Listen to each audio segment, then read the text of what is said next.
So, when I was young, I went to that one house in the town where the residents went all out and probably spent thousands of dollars getting the place perfect for Halloween. Now, this place was insanely well done, and I mean really freaking good. Albeit, even as an adult, it competed with professional haunted houses. I believe the year was either 1999 or 2000 because I went as Darth Maul. I remember being literally scared out of my mind the previous few years, and I hoped my badass character would provide me with some sort of courage. They blocked off the scene with a black tarp and had everything you could ever want to see at such a house. A psycho shower scene with a zombie crawling out of a toilet, ghouls and imps climbing the tree, blood, gore, strobes, fog, everything.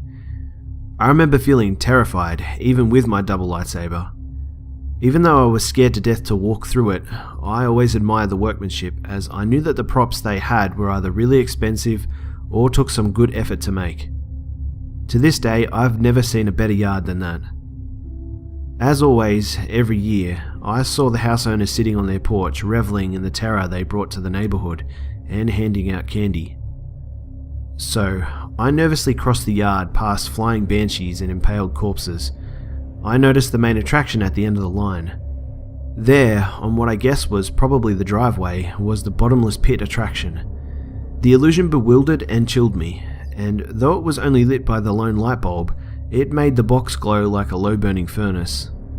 I must have stared at it for a while when I suddenly heard a cough and a low hushed voice to my right. I don't really remember what was said, but I want to say it sounded something like, "Hey, check this out," or "Hey, I want to show you something," in a gruff and horsey kind of tone. I looked over and at first saw nothing but the wide gate to what was clearly the side of the owner's house. There was just a faint amount of light from the glowing pit to illuminate the outlines of the gated fence. After adjusting my eyes, I noticed a figure standing completely still. In fact, it was so still, I remember thinking it was just another static prop. My young mind just didn't register a lot of this, and was still looking for the voice I heard, not realizing it had come from the figure who I could still only barely make out. After a few moments, I heard the voice again.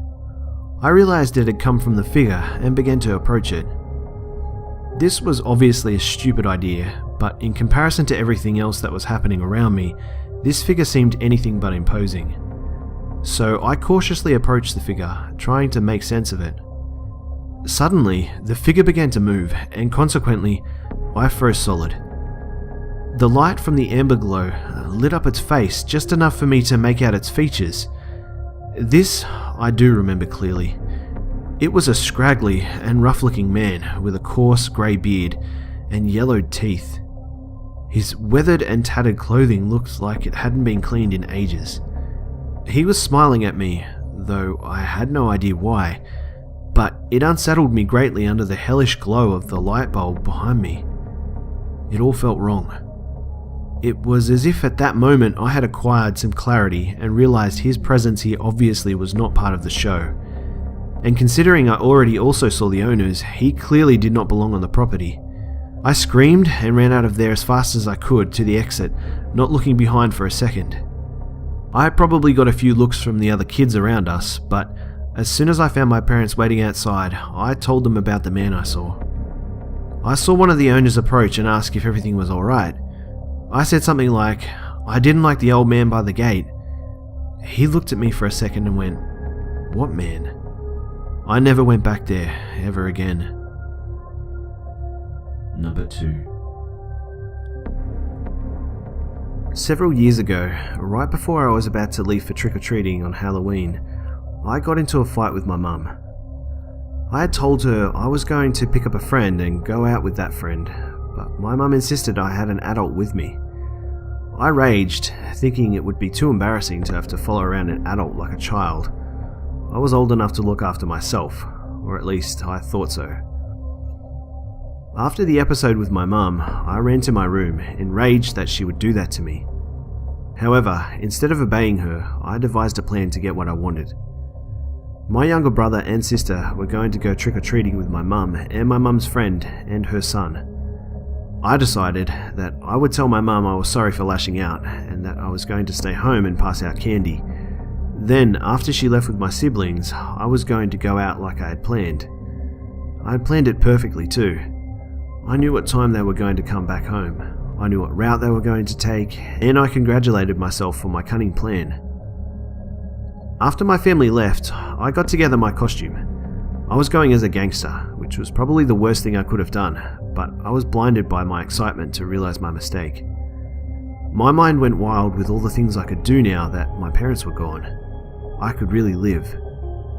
I got so deep into this idea of being on my own that I decided I was going to trick-or-treat on my own and called my friend to tell her I was cancelling. Another huge mistake.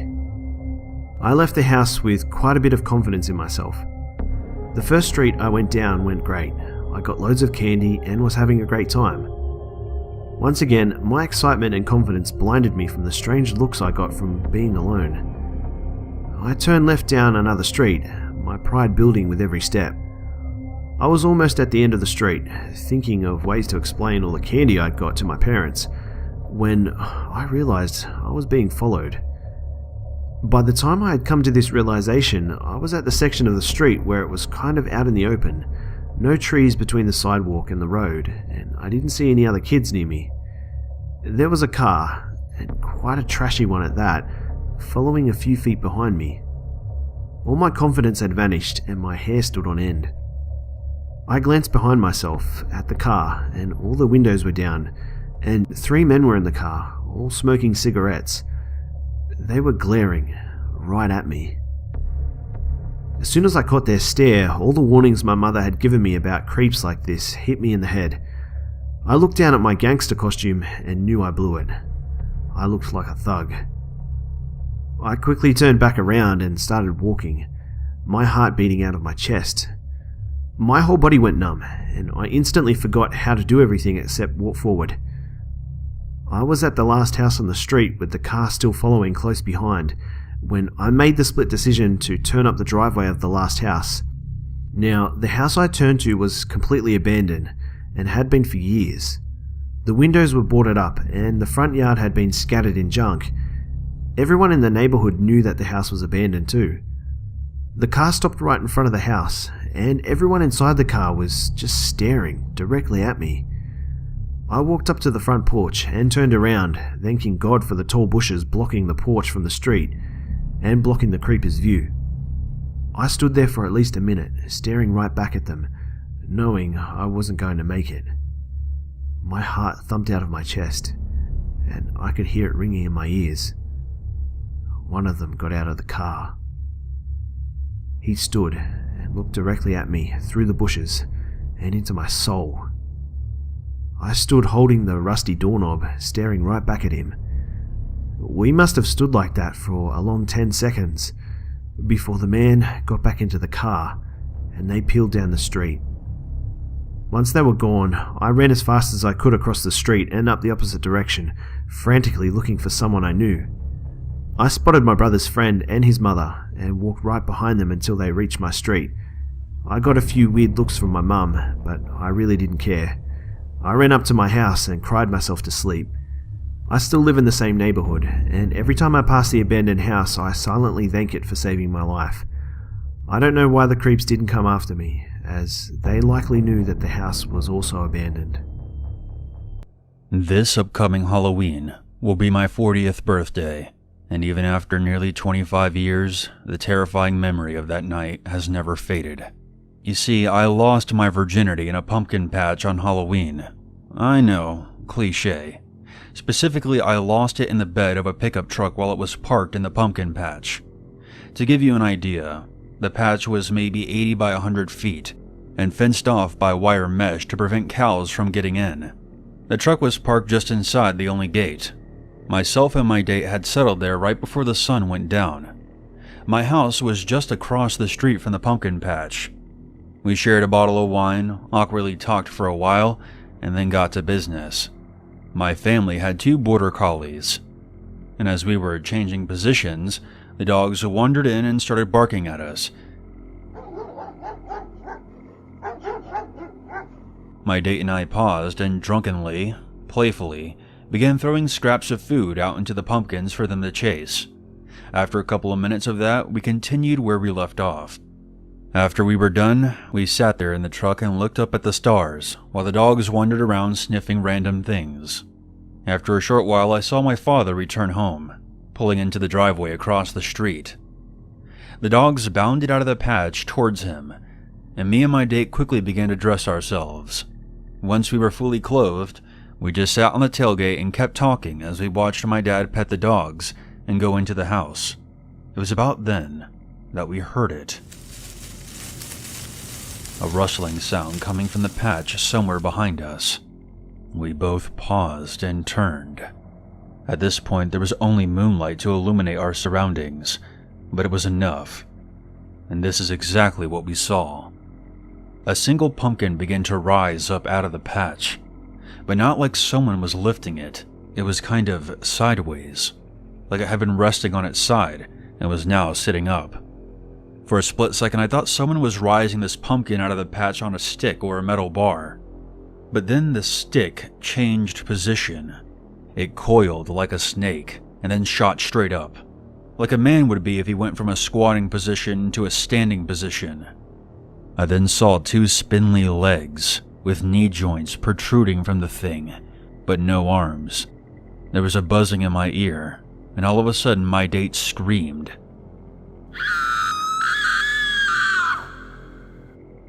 We both jumped off the truck and booked it out of the patch and sprinted towards my house. I glanced back once, and I'll swear on whatever you want me to swear on. A tall, skeletal figure was leaning over the truck where we had both been sitting, and I caught a glimpse of two beady red eyes staring back at me. We made it to my garage and forced our way through the kitchen door. I began screaming at my dad to get his gun. It wasn't until I saw the blood on the kitchen floor that I realized that my nose had been bleeding. Even more alarming, my date's nose was gushing blood as well. I told my dad that there was someone in the pumpkin patch, and he grabbed his gun and power walked out of the house, the dogs following closely behind him. But they stopped halfway there, refusing to come any closer to the pumpkin patch. When my dad returned, he was livid. He wanted to know what had damaged the fence and broke the tailgate off my truck, which technically was his truck. I could only shiver in confusion and abject terror. He reported that something had knocked the tailgate right off the truck and then tore out of the patch from inside and destroyed a huge section of fence. I didn't sleep at all that night. I cowered in terror in the living room with all the lights on. The next day, the police came and examined the scene. The wire fence had been torn out of the ground and dragged a short distance away. There was no clear indication of what specifically had done it.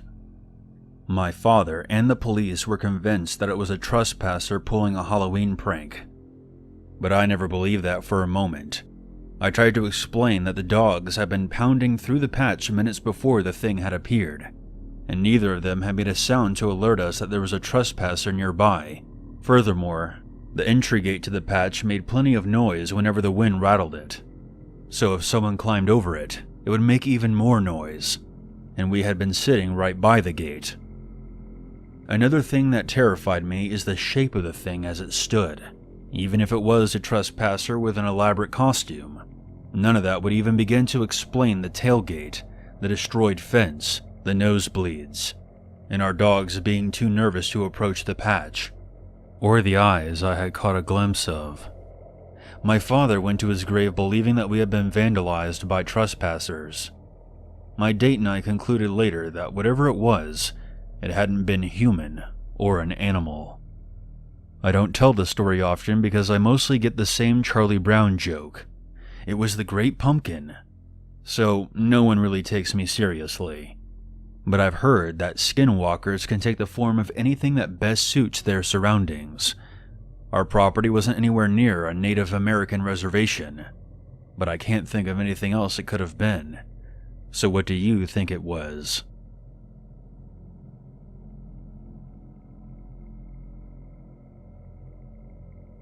It's been 10 years since I've spoken about this incident. On Halloween of 2009, me and my younger sister along with a couple of friends went out to trick-or-treat. I was only 8 years old at the time. My younger sister was 5. My best friend's older brother was 17, and it was his responsibility to look after us that night. This took place in London, and at the time, we hardly had any crimes in our area. The night went off without a hitch, and we were all planning on calling it an evening since we had collected enough candy.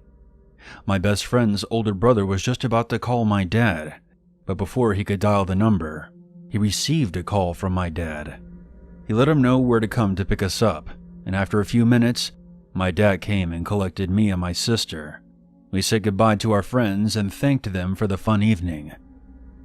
As my dad was driving my sister and I back home, he seemed on edge.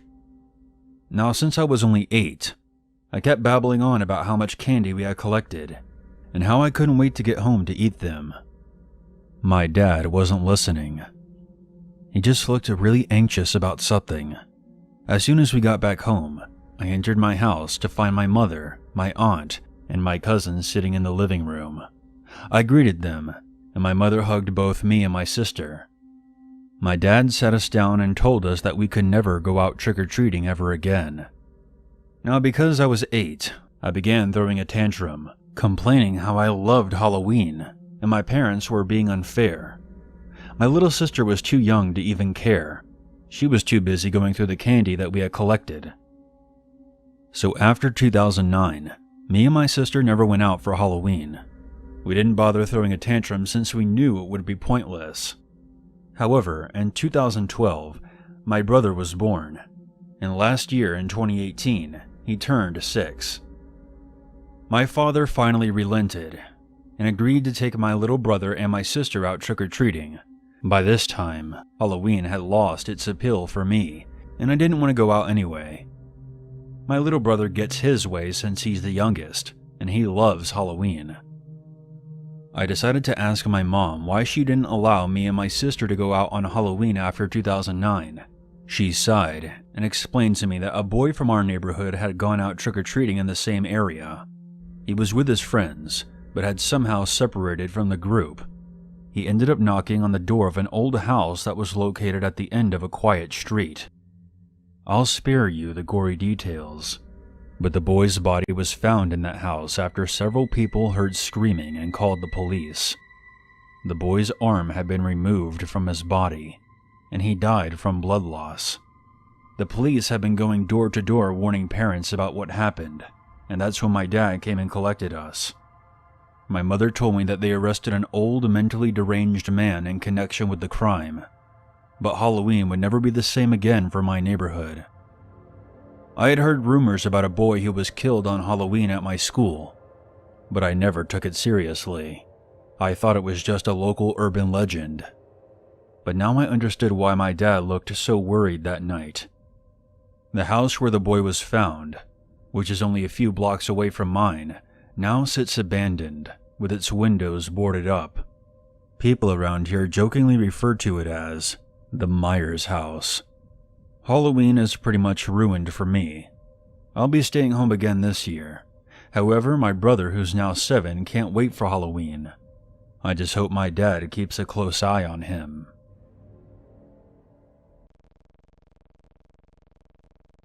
I was around that time in my life where most kids my age would stop trick-or-treating, either because they thought it was lame or because their parents told them to stop. My father and I had a similar conversation, and in the end, we decided that this trick-or-treat would be the final one. So when October 31st came, my dad helped me paint my face to look like a zombie. I figured that this costume should be simple, yet something I liked, so zombie it was. I grabbed an empty pillowcase and headed out, with my parents telling me to be back by 11ish. Before you ask, yes, I was going trick-or-treating by myself. I was able to convince my parents that I needed to get as much candy as I could, seeing as how I wouldn't be able to do this again next year. So off I went, running from house to house, shoving candy into my pillowcase as fast as I could. So by the time it got dark, my pillow was about 3/4 filled, and I had no intent on slowing down. As I'm about to walk into a new neighborhood, a black van pulls up to the curb and was about a few feet away from me. The door opens, and out of the darkness comes some guy in a hockey mask and tattered jacket, wielding a machete. He turns his head towards me, probably just trying to creep me out. "Nice Jason costume," I say, trying to be friendly as I begin to walk past him.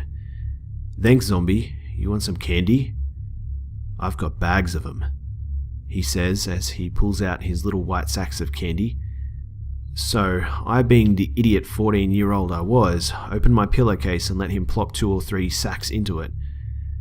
"Make sure you eat them real soon. You'll love them," he snickered, which really sent a chill down my spine.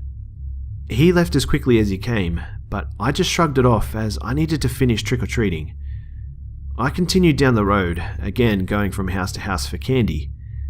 After about the 3rd or 4th house, I noticed something odd.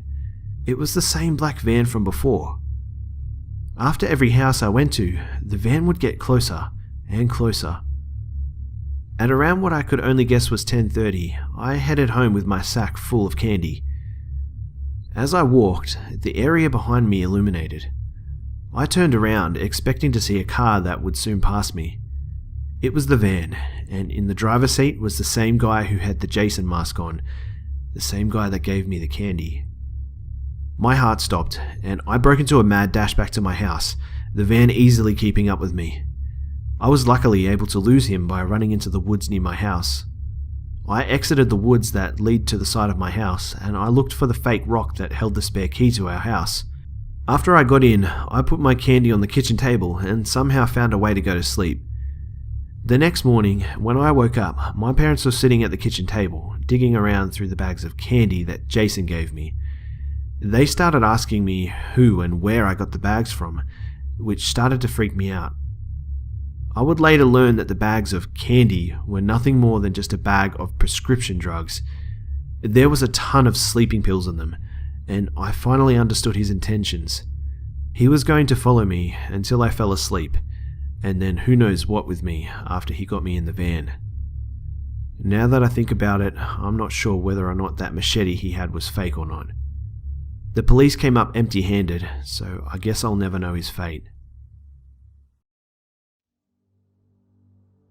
20 years ago, when I was 5 going on 6, I dressed up as Pennywise the Clown for Halloween. I wore the costume all day due to my school letting us wear them for parties in our classes. When we were dismissed from school, my father met me with a pleasant surprise. He was dressed in a yellow raincoat and had a hat on, and he was Georgie from the movie It. He held my hand as we went to the car, then we drove home. A few hours go by, and my father took me out to go trick-or-treating because my mother wasn't feeling too well. The night went on as scheduled, kids bombarding doors for candy, teenagers scaring each other, and parents losing their kids. Everyone loved our costumes. Again, I was Pennywise the Clown and he was Georgie from the 1990 It. My father held my hand in between each house and waited at the end of each driveway. One house took longer than others, and I remember that I was very anxious. Once I received my candy, I remember that there were more people than usual, and I had to run through a crowd to get to my father. I reached him, held his hand, and off we went, but it was the opposite direction of where we initially were going. I didn't think anything of it because of how young I was. We went down one of the dark back streets where our garbage was picked up for some reason, and we were walking unusually fast. I remember that I said, "Daddy," but my father started moving faster and didn't answer me. Then all of a sudden, I heard my name yelled out from about 25 yards behind us, and it was my father's voice. I looked back and it was my father. I looked up at the person that I was walking with, and he had on the same costume as my dad, but when I looked closer, I noticed it wasn't him. I looked at my dad and yelled out to him. The man then let me go, and as soon as he saw my father, he started running, and my father was running full speed at us. The man took off down the alley, then through a backyard.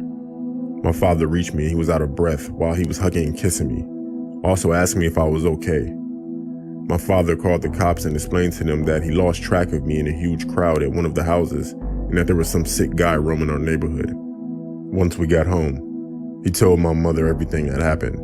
He told her that a crowd gathered and some random guy with some costume the same as him walked up to him while I approached the porch. He told her that the guy said I was a cute kid. They wanted to just snatch me up in a joking manner. Then the crowd gathered even more, and he lost track of me until he saw us turn the corner onto the back street, and that's when he started to run after us and yell my name. Now looking back, I bet my father was losing his mind and probably wanted to kill that guy when he saw us together. Until this day, I'm grateful that my father found us when he did, because who knows what would have happened to me.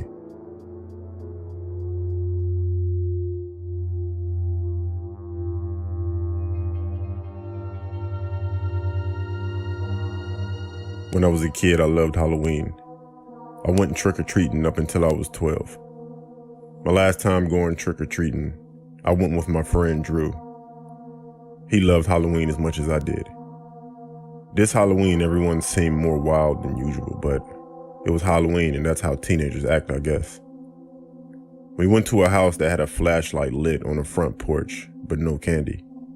We noticed that everyone stopped at the end of the walkway. They kept walking past the house once they noticed that there wasn't any candy. Not us. I told Drew we should check it out. Or should just let these people know to turn their light off because it's confusing people. Approaching the house, we noticed that none of the lights were on in the house. As Drew was set to knock on the door, one of the front windows raised just a little bit, and the blinds moved back about an inch. Drew put his hand down, and the both of us looked at the window. Then the voice said, "Hey, just come in for the candy." The door opened a bit, and by surprise, Drew walked in like a dummy. I asked him why he was going in, and he said, "I want some As he turned to answer me, someone put their hands on his mouth. I immediately ran forward to help him, then I heard multiple voices yelling, "Grab him." The door shut. I could hear wrestling sounds. Drew was fighting these guys. I started yelling, screaming, and banging on the door, but I couldn't get in. I didn't have a cell phone, so I ran down the street asking people to help, and that my friend was in trouble. Everyone laughed and were telling me that they're not falling for it. I got a block away and I ran to a police officer. I told him what was going on, but he was very skeptical due to it being Halloween. He put me in his car, and I showed him where the house was. As we were pulling up to the house, I saw my friend's body on the front lawn with people just walking past. I started yelling and screaming to the cop that it was my friend and he needs the help. The police officer believed me once we got up to my friend. He was bloody. Luckily, he was alive, but those guys beat him pretty badly. Then they dropped his body and left. The police officer told us that the house was abandoned, and that's why we didn't notice any lights on. My friend is pretty much scarred for life, especially being that people were walking past him as if he were a Halloween ornament and laughing. But luckily, that cop listened to me. And honestly, I haven't celebrated Halloween since.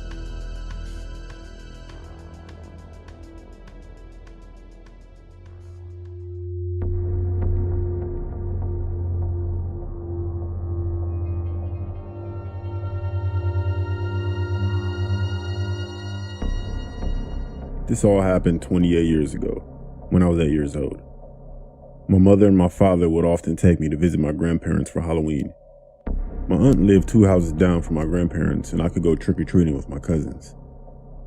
Between my grandparents' place and my aunt's place, there was an old dilapidated house. We always skipped it when we went trick-or-treating Halloween night because the woman who lived there gave us the creeps. She was very big, like a huge woman. She was over 6 feet tall and wore chains around her neck and heavy work boots. There was obviously something very wrong with her. Whenever we went back and forth between my aunt's place and my grandparents' place, we always had to run past the woman's house because she was always standing at her windows watching us. It was so creepy that we never dared to run past her house alone. Sometimes the big woman would be outside of her house watering the garden or scrubbing the windows. When we ran past, she would shout and yell at us. She would tell us that the devil was coming for us. We told the adults about her, but they just told us to leave her alone and stay away from her. One Halloween, We were going trick-or-treating with my other older cousins. They dared us to go to the big woman's house and knock on her door.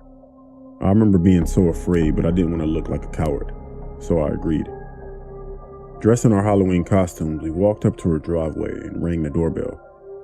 Suddenly, there was a lot of banging and slamming noises coming from the house. We were frightened, and I was about to run away when the door creaked open. The woman was standing there in the dim light.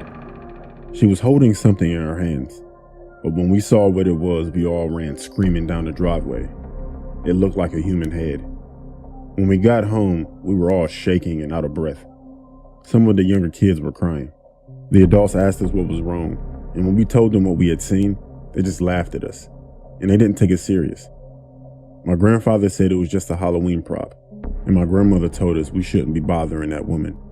After we all calmed down, we went outside again and continued trick-or-treating. However, we stayed away from that big woman's house. About a month later, my father got a phone call from my grandparents. They said that the big woman who lived next door had attacked my aunt. My aunt had just came home from shopping. She was carrying her groceries in one arm, and she had my baby cousin in her other arm.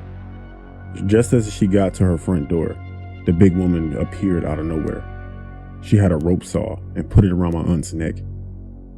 My aunt flipped out and immediately dropped the groceries along with my baby cousin. My aunt managed to get her hands around the rope saw. She started kicking her front door with her feet as she struggled. Her husband heard all of the commotion, and when he saw what was happening, he ran outside and got the woman off of my aunt. My aunt survived the attack, but it left her with scars on her hands, along with scars across the front of her neck. Of course, the police were called, and they arrested the big woman. When they searched her house, they found something that shocked everybody in the area. The woman had been digging tunnels under her home, which came up under my aunt's house, my grandparents' house, and another neighbor's house. She had been bringing the dirt up and putting it in her flower beds in her garden. But that wasn't all. The most chilling discovery was that she had also built some kind of shrine under her house with candles and other stuff on it. At the center of the shrine was a real human head. Needless to say, it was the same head that we saw when we went trick-or-treating on Halloween night. She had already murdered one woman, and my aunt almost became the next severed head in her collection. The night before Halloween of 2006, I was walking down the sidewalk to my friend's house. As I was making my way down the sidewalk, I saw something moving across the street a little ways in front of me. I wasn't too familiar with the Halloween movies at the time, but I did recognize the Michael Myers mask as I watched the figure walk into the front yard of a house that was on the other side of the street. It then stopped, looked in my direction, and then turned and kept walking across the front yard. I was more weirded out than afraid. I figured this guy had to have been someone who lived there and was playing a practical joke on someone. I continued to my friend's house and eventually forgot all about it. The next morning, I was waiting for the school bus to come to pick up me and my sister. It was still pretty early, and the morning fog was rising up from the grass, and the frost was slowly melting off the windshields of some nearby parked cars. I was just wandering up and down the sidewalk when I saw the Michael Myers guy again. This time he was directly across the road, standing between two garages and looking my way. I pointed him out to my sister, but he was standing so still that she assumed that he was some kind of Halloween decoration. I was tempted to call out to him, but I decided against it. And even in my 12-year-old mind, I felt genuine alarm that an adult could walk around with a mask on this early and stare at someone else's children. It wasn't until I was on the bus that the figure finally moved. I tried to point him out to my sister, but the bus was already moving, and he was out of sight. That night was Halloween, and my sister and I went out dressed as Ash and Misty, and my father accompanied us, occasionally saying, "Pikachu," in a really loud, squeaky voice when other people were close by to embarrass us. It wasn't until we were on our way home that I saw the Michael Myers guy again. He was walking down the side of the road behind us. Other people were walking by him without even reacting, I tried to point him out to my father, but he barely looked twice at the figure. When we got home, I watched from my bedroom as the figure stood outside our front lawn. He waited there for a few minutes before disappearing around the side of our house. Now I was starting to get nervous. I asked my dad if one of his friends was messing with us, and I begged him to take a look outside. But he came back a minute later with a completely carefree attitude, stating that there was no one there. Later that night, my sister crept into my room and whispered that there was someone outside of her bedroom window. Instead of calling out to my parents, who were both asleep, I grabbed my flashlight and followed her back to her room. I told her not to turn on any lights. When we got to the window, I turned on the flashlight and shone the beam directly into the face of Michael Myers, who was standing directly outside peering through the window. His hands were cupped against his eyes to help him see inside. When the light hit him, you would think that he would have bolted, but instead he remained motionless. He opened his hands and slapped the window hard enough to knock a framed picture off the wall. I screamed like I was being eaten by a shark. The figure then put his right index finger up to the lips of his mask, as if telling me to shush. He then vanished into the darkness. My father then burst into the room, and we both started crying as we told him what we saw. The cops were called, but they took their time getting there, obviously not very concerned that it was anything other than a Halloween prank. Had I not seen the stranger before that night, I may have believed that. The neighborhood was searched, but no one wearing a Michael Myers mask was found. A few weeks later, I had come down with a cold and was staying home from school. My sister waited alone at the bus stop that day.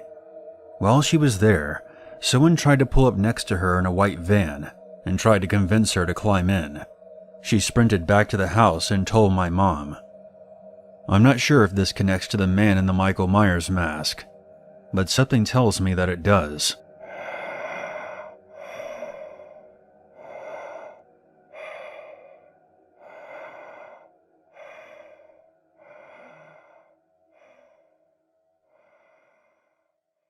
I think for any American teenager, starting high school has to be one of the most stressful, daunting experiences of their entire education.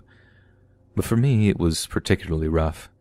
You see, I was a real late bloomer, still very much a squeaker by the time I got to be a freshman. While the boys my age were getting growth spurts and sprouting facial hair, I could easily have still passed for like 11 or 12. I mean, I got caught up eventually, don't get me wrong, but there are pictures of me from back then that my current roommate has seen, and he jokes that I had the body of an anorexic bikini model. I'd like to argue to the contrary, but honestly, that's not far off. So unfortunately, I was an obvious target for bullying seniors, the worst of which was this big slab of meat with red hair named Josh. Josh used to push me into lockers on a daily basis like, "Are you sure you're old enough to be here, short stuff?" And I was in absolutely no position to be able to defend myself. So this goes on for like a month, and each time I get sicker and sicker of how he's treating me. It's not like I was a total pushover either. Despite my small stature, I'd managed to deter any potential middle school bullies by being something of a pint-sized brawler. Even if you don't quite win a fight, you can still inflict a fair amount of damage, and after that, suddenly they don't want the smoke anymore. So it was honestly only a matter of time before I snapped at Josh. Sure, he was bigger than me, but I was about perfectly positioned to nail one good punch to the balls, and after that, there was little chance he'd want to lay hands on me again.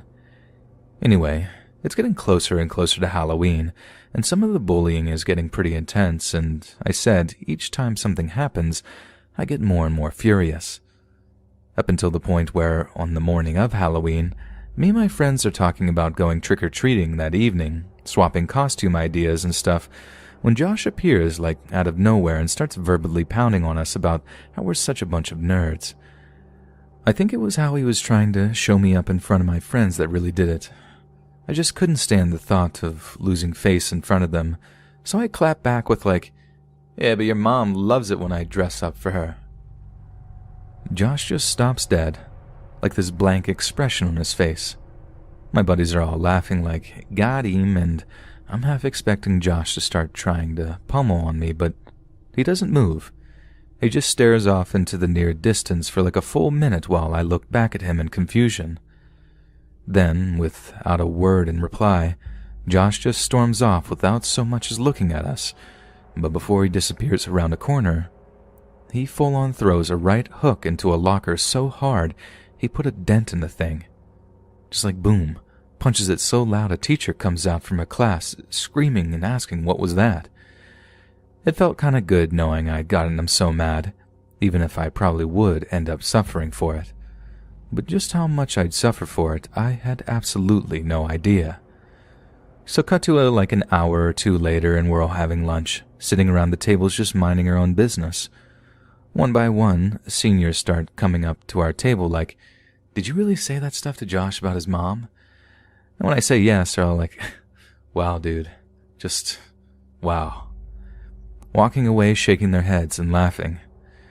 This happens like a bunch of times too, and at first I think they're just impressed that I flamed the bully so hard, but there's something else there too. Something that kinda piqued my curiosity. So, in the end, when this one senior kid asked what I'd said, I stopped and was like, "Why is this such a big deal? Guy had it coming."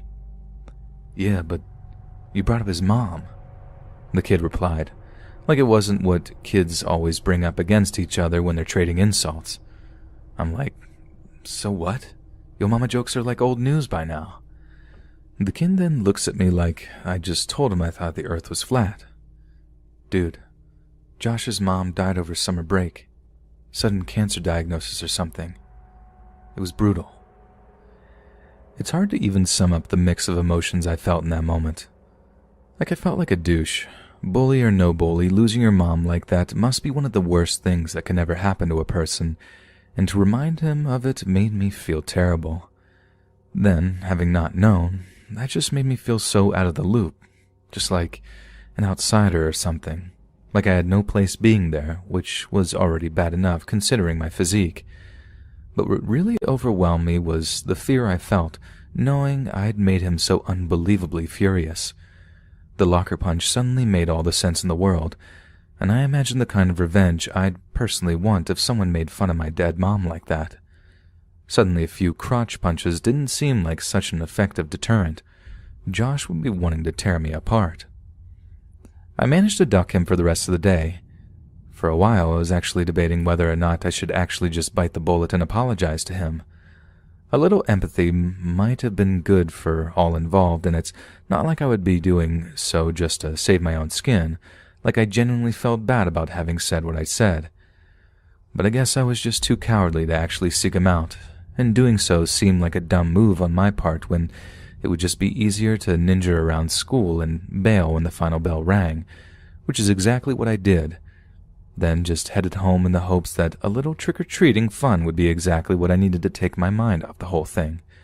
Besides, it was a Friday, and whatever was going to happen over the mom insult fiasco was at least going to have to wait until Monday. I'd gotten myself what was essentially a stay of execution. So like I said, that night was Halloween, and me and a few buddies had planned on going trick-or-treating together. It was a good time. I mean, anything involving free candy always makes for a good time, right? And the night was going smoothly, right up until we stop at a crosswalk where this car is pulling up. The car stops, and we step out into the street as we start to walk in front of it. Then right as we're on a level heading with it, one of my buddies is like, "Don't look, dude," under his breath, nudging me and pointing towards the car. And naturally I look. Big mistake. Because who sat in the driver's seat of that car cruising around on Halloween night with his buddies? Of all the people on the face of Earth that I really didn't want to run into that evening, it had to be them sitting in their car at the crosswalk. That's right, ladies and gentlemen. It was the slab of meat, Josh. And right then, as I'm perfectly positioned in front of his car, we lock eyes with one another. Obviously, I'm wearing a costume, but no mask, so although it takes him a minute of being like, "Why does this little runt seem familiar to me?" he does actually recognize who I am. Now I knew he was going to be mad, but I didn't expect him to be this mad, because as soon as it hits him that it's me walking in front of the car, he guns his engine and just lurches forward, actually trying to straight up run me and my friends over. We managed to run out of the way just in time, and he heads up the street while onlookers are like, "Oh God, did you see that? Those poor kids almost got hit," and stuff, while we watch from the sidewalk as he does a very illegal U-turn before coming right back at us. We just start running down the sidewalk, trying our very best to escape, but the dude was in his car, so we stood absolutely no chance of getting away from him. Josh just guns it past us, cutting off our route of escape, then jumps out of the car to give chase. He was a big dude, but Jesus Christ was he fast. So needless to say, he catches up to me in like no time at all and just tackles me down onto the sidewalk. Then, as you can probably guess, Josh then proceeds to beat the goo out of me, with me shouting, I'm sorry, I didn't know," the whole time.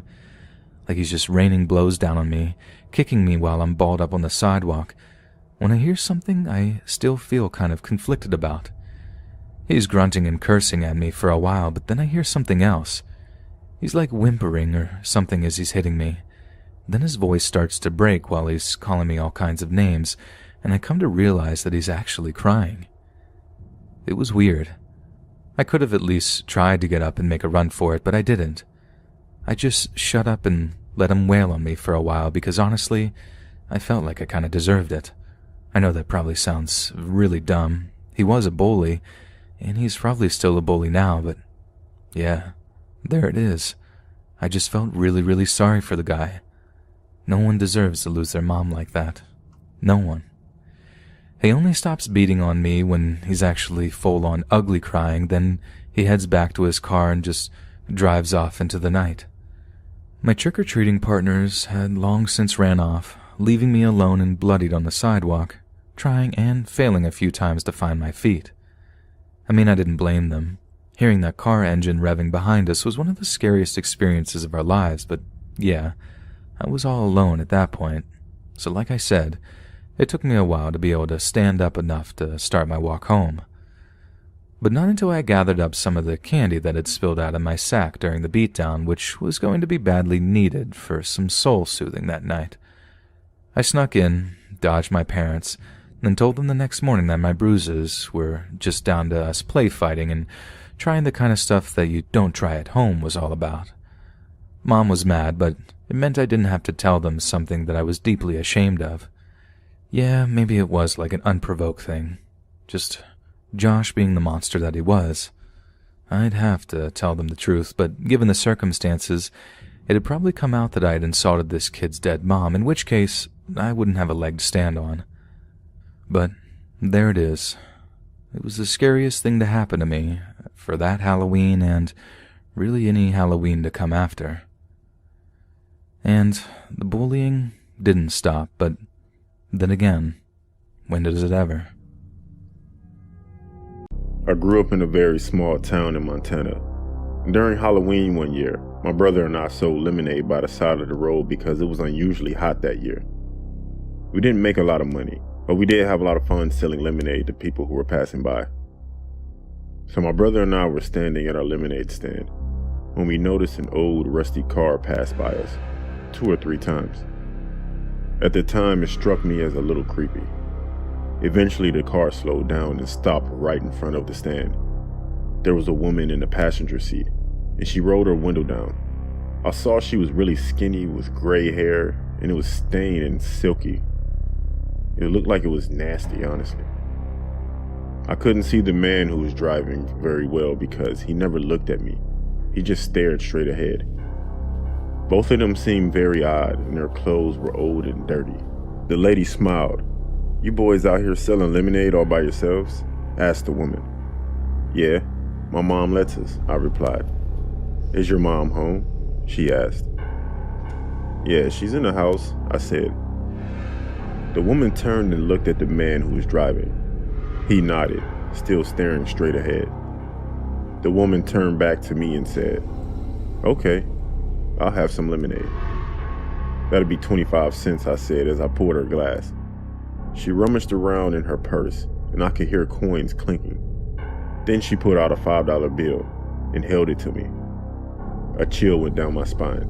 Why was she handing me a $5 bill if she had coins in her purse? Something just didn't feel right. So I lied and said I don't have any change. She said, "You can keep the change. Just come and take the $5. Something felt very wrong, but $5 was a lot to me at the time. I walked up to the car and reached out to take the $5 from her hand. As soon as my fingers touched it, the woman suddenly grabbed me by my wrist and began pulling me into the car. I screamed so loud, my brother ran to the house yelling for help. The man floored the accelerator, and the car lurched forward. I fought with all my might and managed to wrench myself free from her grasp. The car stopped, and the man got out, but I was already running for my life. My brother was pounding on the door and screaming. My mother rushed out and turned just in time to see the rusty old car speeding away. We told my mom what had happened, and she called the police. When my brother and I calmed down and went back to the lemonade stand, there was a $5 bill lying on the ground. We packed up the lemonade stand and put it away for good.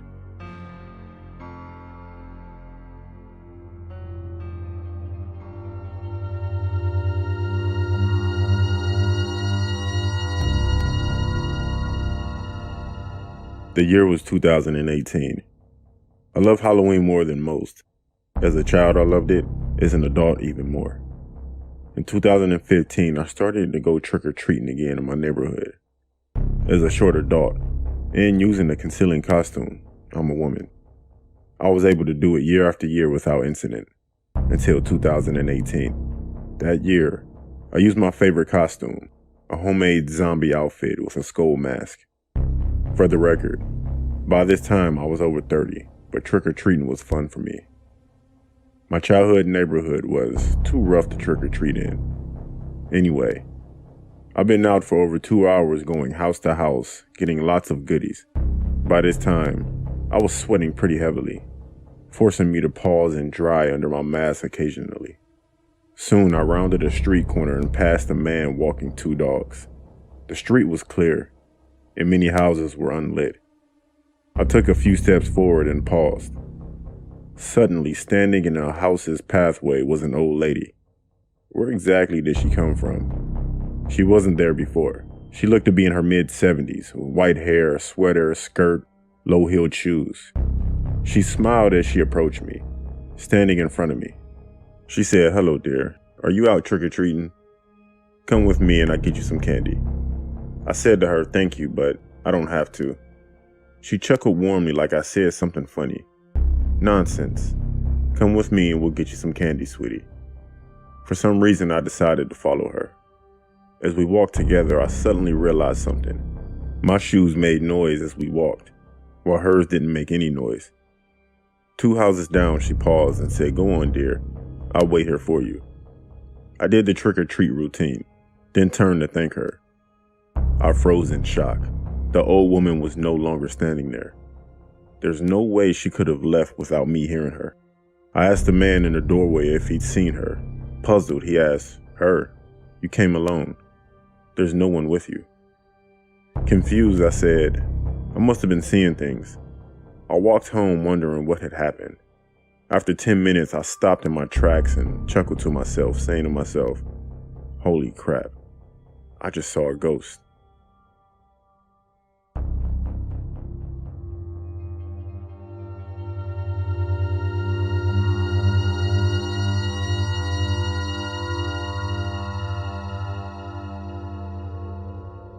My name is Brent, and this happened when I was 11 years old, when I lived in a somewhat sketchy neighborhood. This took place on Halloween with a friend of mine named Carlos. Me and Carlos were best friends since the 2nd grade, and there was a 2-story house rumored to be haunted near us.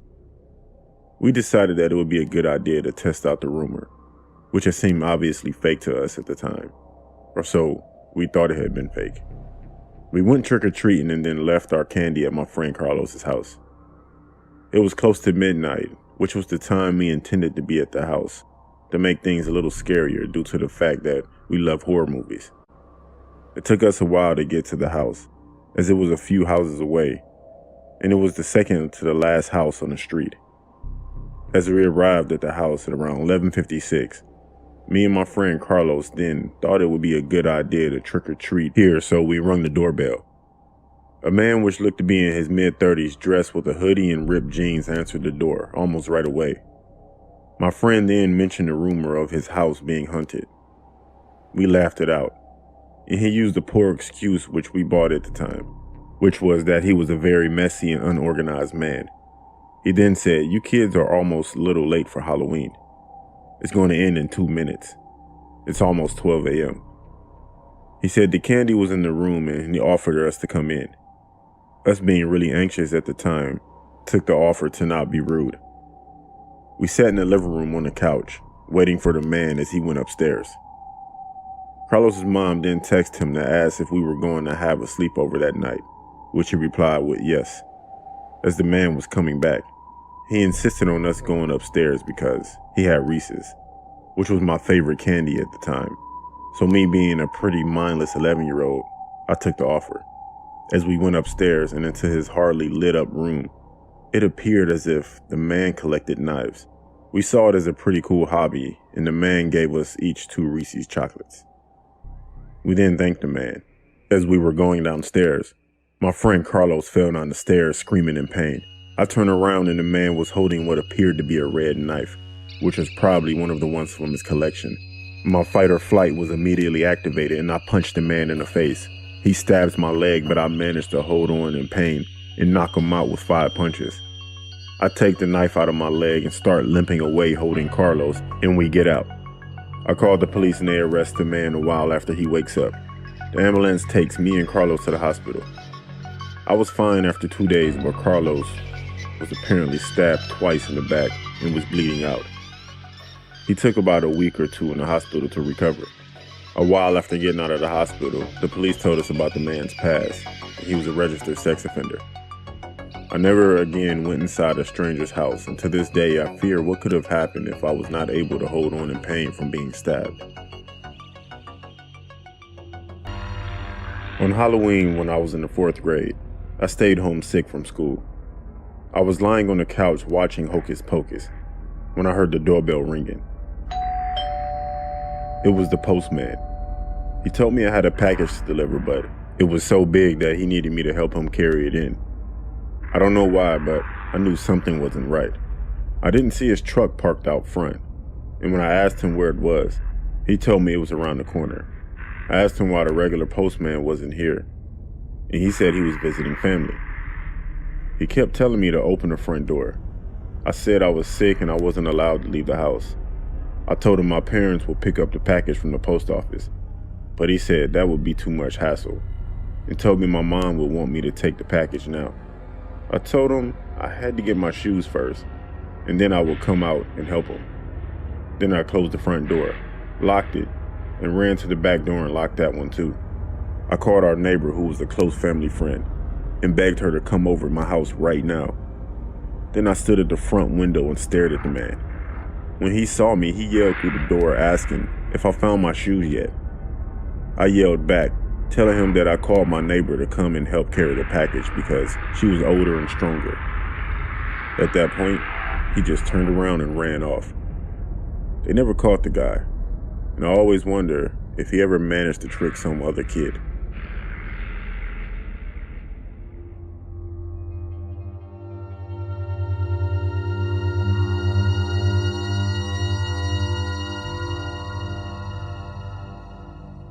Story took place about a year ago. Me and my 3 friends, Saul, Fernando, and AJ, decided to take a trip to Universal Studios for the yearly event, Halloween Horror Nights event. The trip to our destination was not too long, so we got there in about 2 hours or so. When we got there, it was full of guests, but we managed to enjoy the rest of the day and got to go through different attractions and mazes. The theme park was set to close at 2 a.m., so we started heading back to our town. We took the ramp to the freeway and began our way back once again. I was so tired from walking all day, we were all falling asleep, except for my friend Fernando, of course. He was the driver. 1 hour on the road and we decided to stop at a nearby Denny's off the freeway. We went inside, ordered food, and ate. It was all normal once again. A few guests were still eating too, and it was almost 3 a.m. We finished our meals, paid, and went out the door to the parking lot. As we stepped outside, I noticed a strange man standing next to a car across from ours. He just looked like he was staring blankly at us. From what I could see was that he was wearing a trench coat. As we were about to get into the car, the man started walking slowly toward us. And there I could notice a long scar across his face. Suddenly my friend Saul asked the man, "Yo, did you lose something?" The stranger stood there with an evil-like smile and slowly started taking a knife out of his pocket. We all hurried back into the car and told our friend Fernando to floor it. As we were exiting the parking lot, I turned my head back and noticed that the guy was still standing there waving his knife at us. I'm just thankful that this story didn't end up worse, because God knows what plans that man had. Honestly, that was just a weird experience.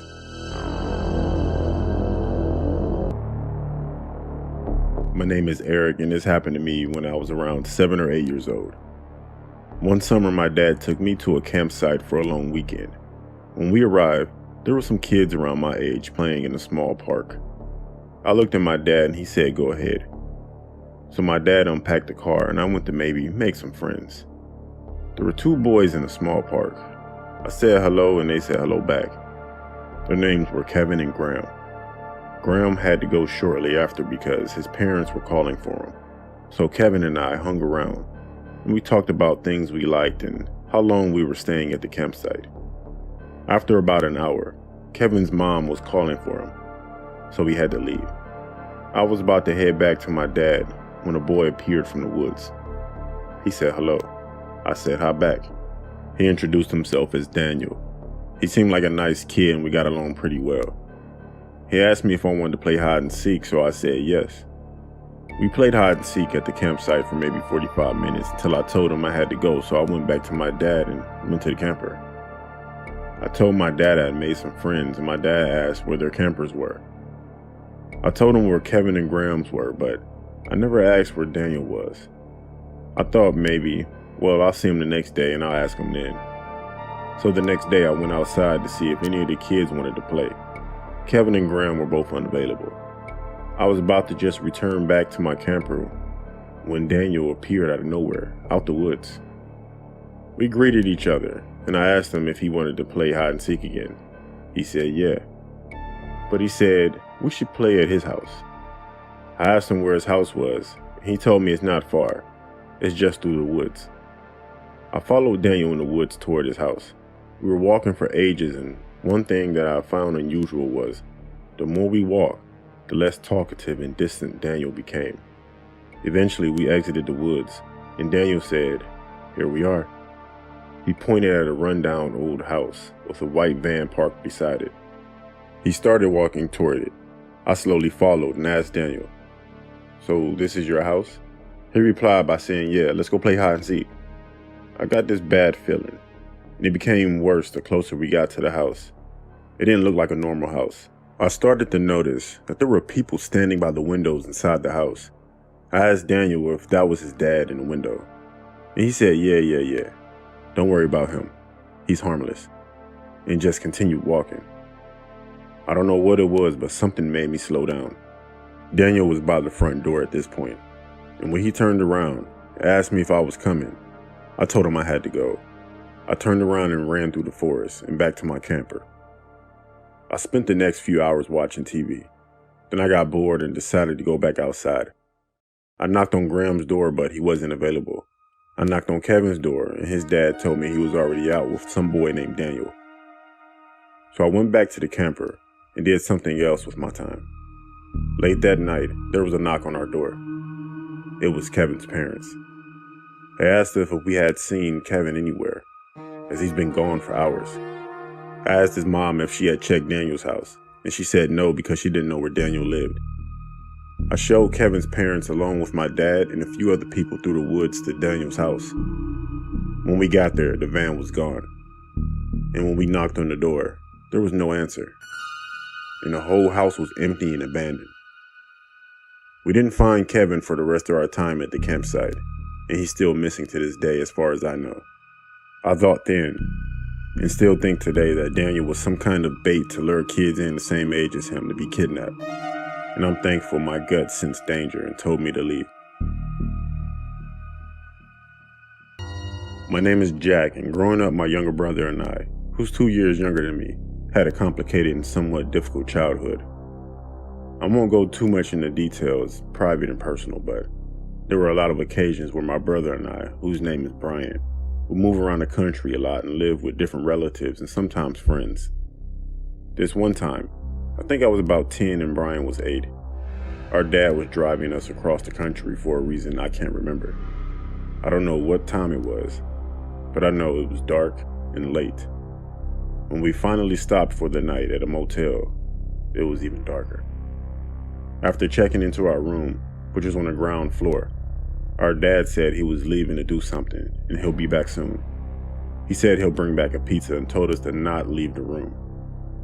There was nothing to do in our room and we didn't know how to work the TV, so I suggested that we play hide and seek. Brian was to be the seeker. I left the room and ran upstairs to the floor above us, around the corner behind an ice machine, and waited. I had a clear view over the motel and could see Brian looking around for me. I remember standing behind the ice machine giggling and watching my brother walk around the motel in the pool area looking for me.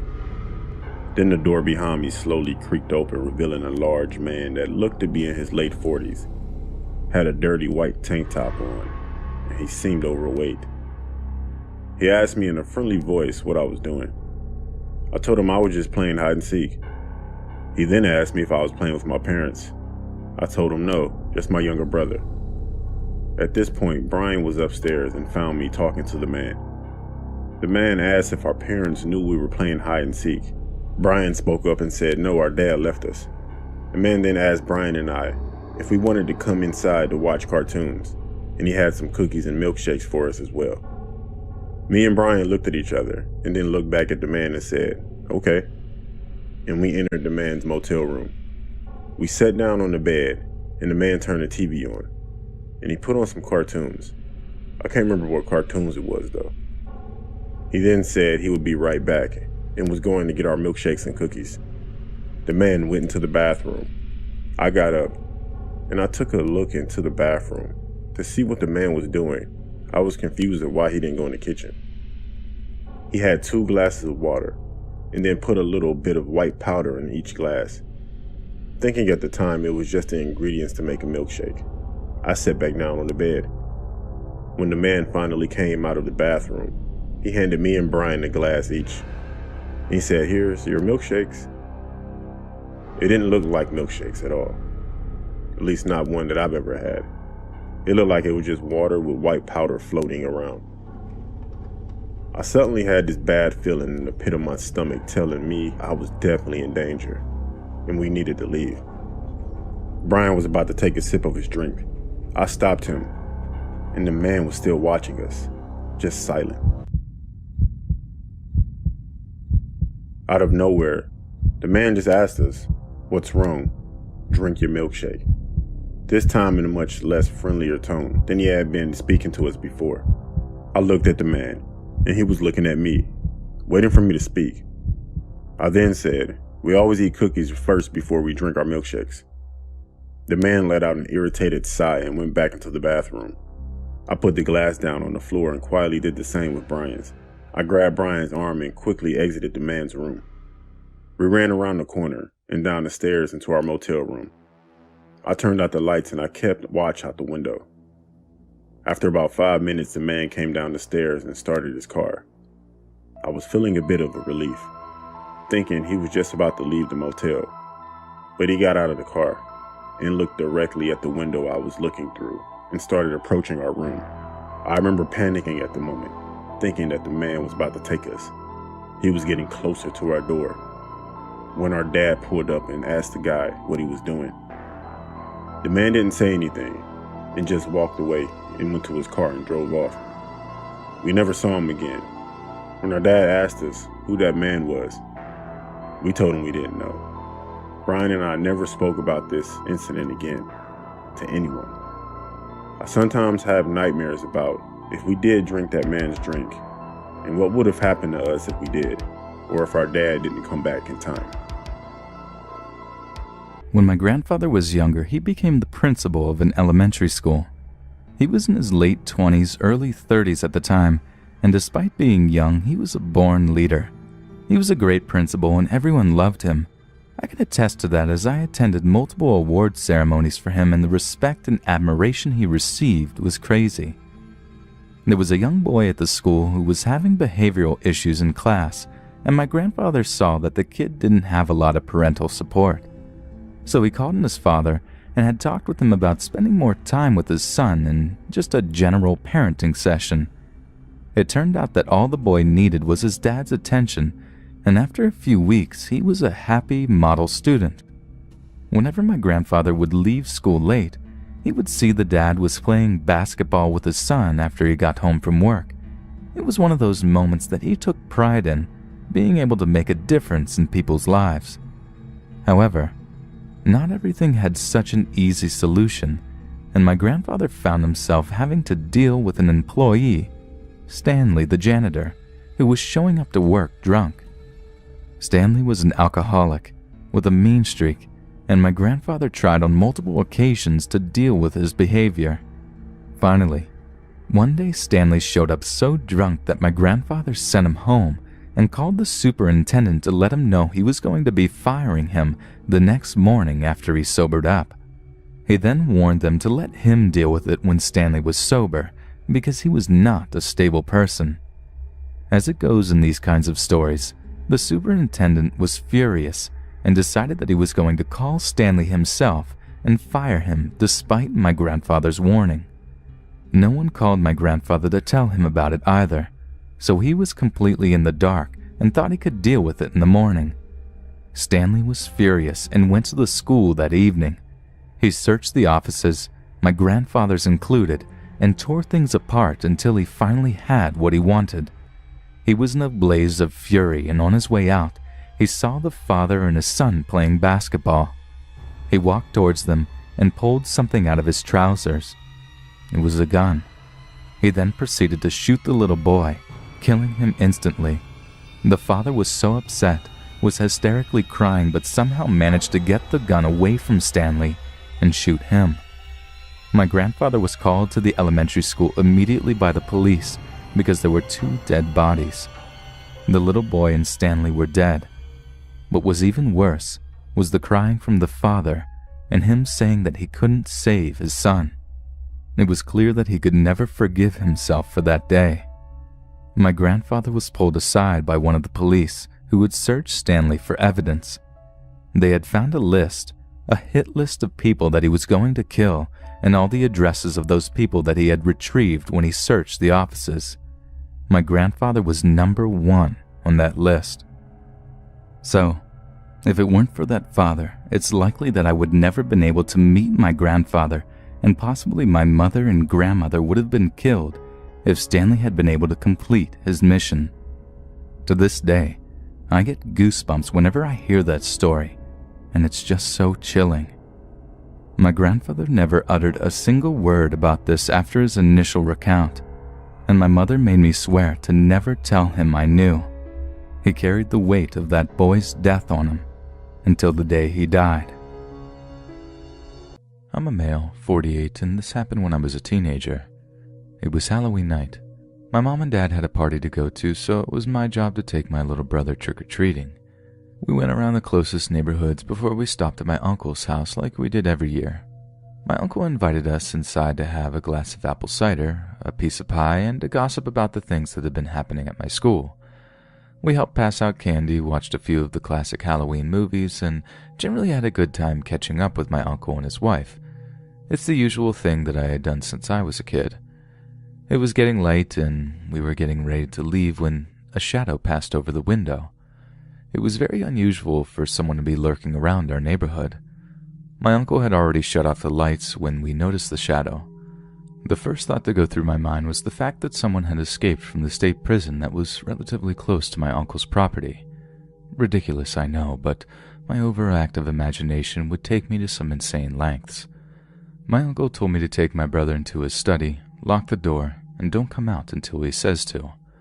I did as told, My brother and I quickly hid in the study and watched out the window for a few minutes. It seemed to linger on forever.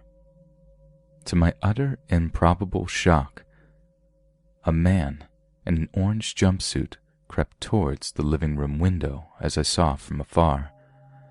I had to rub my eyes, wondering if my imagination truly was going insane. Now, my uncle wasn't and still isn't the type of guy that you want to mess around with. He served in the military, so he kept a lot of guns in the house to protect his family. He was a bit of a nutcase. I'm not really sure what was exchanged between the lurker and my uncle, but a gunshot scared my brother enough to pee himself. I unlocked the door to the study and ran outside to see exactly what had happened. My uncle was knelt down beside the guy in the orange jumpsuit. To my surprise, he was crying and profusely apologizing for firing the gun. It turns out that my cousin had decided to dress up as a jailbird last minute. He went to a friend's party and didn't want his dad to find out that he had been drinking, which was the reason why he was lurking around the house. He was trying to sneak in without alarming anyone, but he didn't know that his dad was still awake. My uncle shot his son without hesitation. He was questioned by the police and ended up getting rid of all of his guns in his house. My cousin recovered just fine with some time in the hospital and a story to tell now that we look back on and laugh at from time to time. He went on to graduate college and become a lawyer, actually protecting those who were wrongfully assaulted, so in the end, everything came full circle.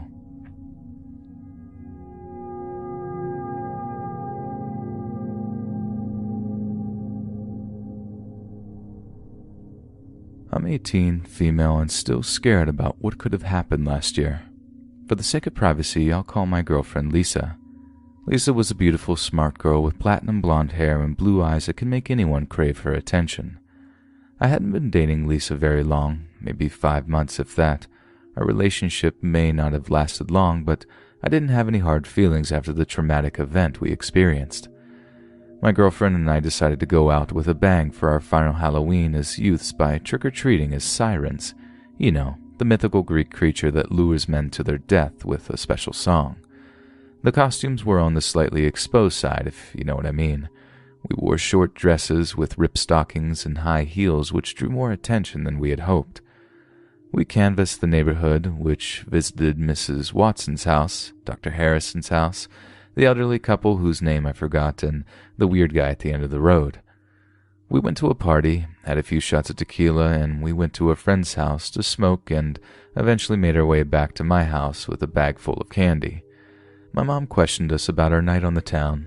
I assumed that she could tell we were a little out of it, but we engaged in a friendly conversation while sorting through our scrumptious-looking treats.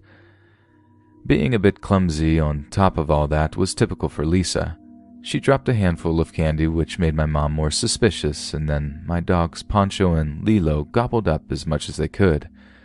We laughed about 2 chihuahuas licking their lips after eating a lot of caramel candies. It didn't take long for the dogs to start acting weird. They began to foam at the mouth and violently convulsing. It looked like something straight out of The Exorcist. My mom frantically scooped up Lilo and Poncho. I called the police and tried my best to calm my scared girlfriend down. The police confiscated the candy. The vet sadly declared that our dogs had passed away before they arrived. Lisa and I fell asleep and woke up the next morning to the officer from the night before. The weird guy at the end of the road was arrested because he was stupid enough to touch the candy without gloves. Apparently he poisoned the candy with cyanide because the trashy lesbians are an abomination to the world and deserve whatever was coming to them. He was charged and sent to prison. Lisa broke up with me a few days after the incident and checked into an institution because now she suffered from PTSD. I'm sad that my dogs passed away, but I'm grateful that neither Lisa or anyone else in my family had eaten the candy. Who knows what could have happened? I urge you to be careful when you take your little ones or anyone else out trick-or-treating. Please check the treats that you receive carefully and throw out anything that looks like it had been messed with. It's for your own safety.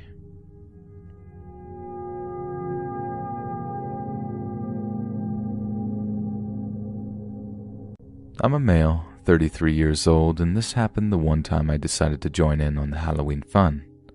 My town is a small, tight community who watches out for everyone. Strangers don't usually come into town without someone knowing. Here's the events that really made me scared of the world.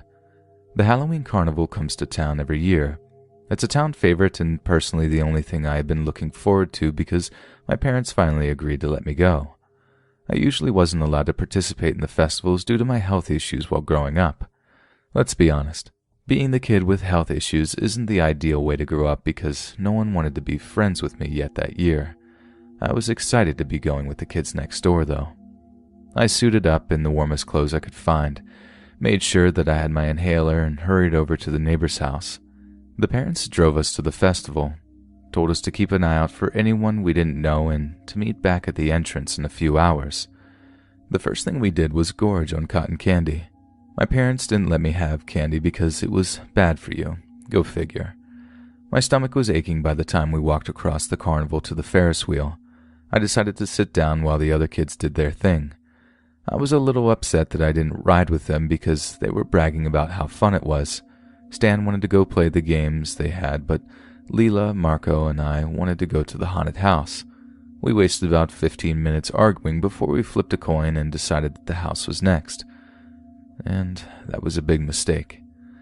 The haunted house, the ghoulish favorite for teenagers and irresponsible adults, was the biggest event on our to-do list. Naturally, the line was about a mile long. Maybe an hour was spent waiting until we reached the entrance. The worker watching the front door warned us to turn back now or be cursed with the unnerving nightmares that can be caused. Stupid, I wish I would have listened to him though. Leela and I held hands while walking through the first hallway where a zombie jumped out at us. Nothing too scary. The next event was the ghost of a victim who wouldn't rest until she collected what was hers. I didn't get the chance to find out what that was because someone grabbed my arm and pulled me away from the crowd. I screamed as loud as I could, but it was useless with the loud noises and creepy music that was blasting in the cramped building. I thought it was a part of the show when I noticed that the exit was getting further and further away. My breathing started to get heavier. My chest felt like it was tightening, and then I started crying. Something warm ran down my leg, and I knew I was having a panic attack.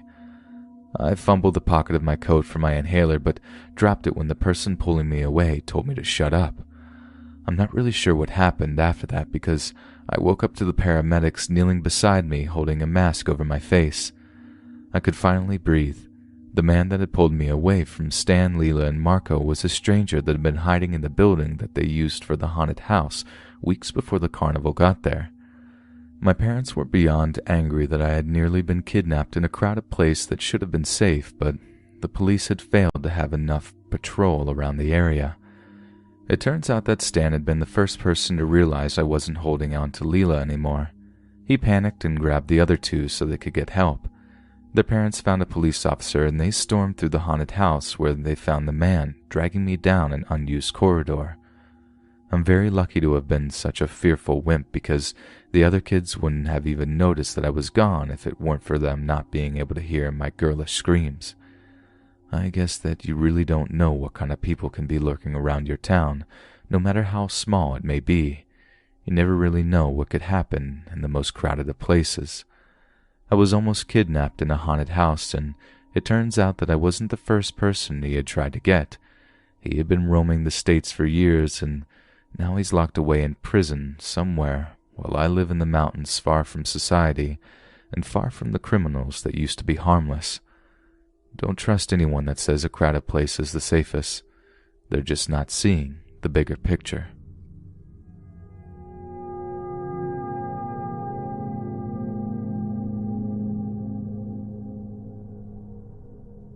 I was 8 at the time that this occurred. I'm 16 now, female, and an introvert because the memory of that night is still fresh in my mind. I'm afraid it will be there forever. Here's a little backstory which is important to this story. The horror-obsessed neighbor that I had when I was a kid had to be the only person who truly loved Halloween. It was Miss Tompkins' absolute greatest joy in life, being able to decorate. This year, she went all out on decorating for it. The house was covered in spooky delights, tasty treats were left on the doorstep, and her famous yet terrifying ghouls were placed in coffins throughout the yard. Her house was the last stop on every kid's list simply because it was the one place that could make you scared for your life. I hadn't felt good for the week prior to Halloween, so I laid in bed sick that day. I peered out the window a few times throughout the day, but hadn't seen Miss Tompkins doing the finishing touches to her masterpiece, which was weird. She should have been outside all day, taking pride in what she had created, but she wasn't. No one had seen her since the night before, and my mom was starting to get nervous since they were friends. My older brother begged me to go trick-or-treating with him. I considered lying about feeling better just to get candy, but my dad wasn't having it. He told me that I could help pass out candy. I had soup for dinner, cold medicine, and dressed up warmly with hot chocolate. My dad and I sat on the steps of the front porch, passing out candy to the other kids. They'd dance or tell us a silly joke for the candy and run down the street. Everyone avoided Miss Tompkins' house because her porch light wasn't on. She wasn't looking out the windows like she normally does, and she wasn't answering my mom's calls. A lot of the neighbors knocked on her door. She never answered, so they shrugged it off as her having the flu like much of the neighborhood did, and everyone went home. My dad and I waited on the porch until about 10:30 that night. We decided to call it quits when the last of the stragglers went home and Miss Tompkins never shut off the fireworks like she did every year before. My brother and I stayed up a little later than usual to sort through the candy he had gotten. My parents went to sleep, and soon after that so did I. I woke up the next morning to an empty house. My parents were outside talking to the other neighbors about what went on the night before. I guess my mom had a bad feeling the day before. She tossed and turned all night, so she decided to check and call the police. A few officers checked the area, knocked on the front door, but got no answers, so they called it a night as well. A patrol car had been sent earlier the next morning. He thought the coffin sitting in Tompkins' yard was cool. He walked up to the nearest coffin to admire the hard work that had been put into the decorating. I guess he touched the fake blood around the corpse's neck, and it wasn't corn syrup. Miss Tompkins' ex-boyfriend had been jealous of her new relationship. He had been harassing her for weeks about getting back together, but she refused. She told him that she was doing well since they had broken up, and he didn't take that so well. He waited until early Halloween morning to break into her house, cut her throat while she was sleeping, and he put makeup on her face. He dragged her out of the house and stuffed her body in the coffin before leaving town. And to my knowledge, he hadn't been caught, and her death was never justified. Miss Tompkins was a good woman that just wanted out of an abusive relationship. I guess she finally got what she wanted, but not the way that she had hoped. Because of how elegant her yard was decorated, it took an entire day to find her. Please be careful what or who you let into your life, or you might just end up like Miss Tompkins, just a ghoulish decoration on display for the entire town to see.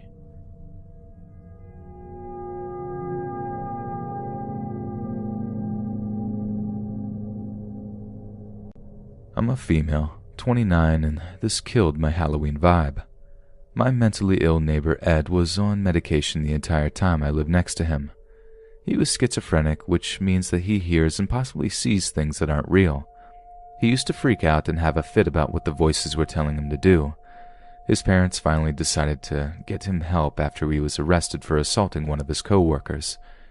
Ed stopped hallucinating and hearing the voices after he started taking medicine, and he was better, or so I thought. You could actually hold a decent conversation with him for more than 2 minutes. He was a nice, kind man when he wasn't crazy. The neighbors had actually stopped being afraid to let their kids play outside.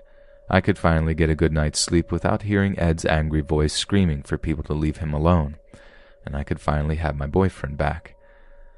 My parents would have had a heart attack if they knew that I had secretly dated Ed.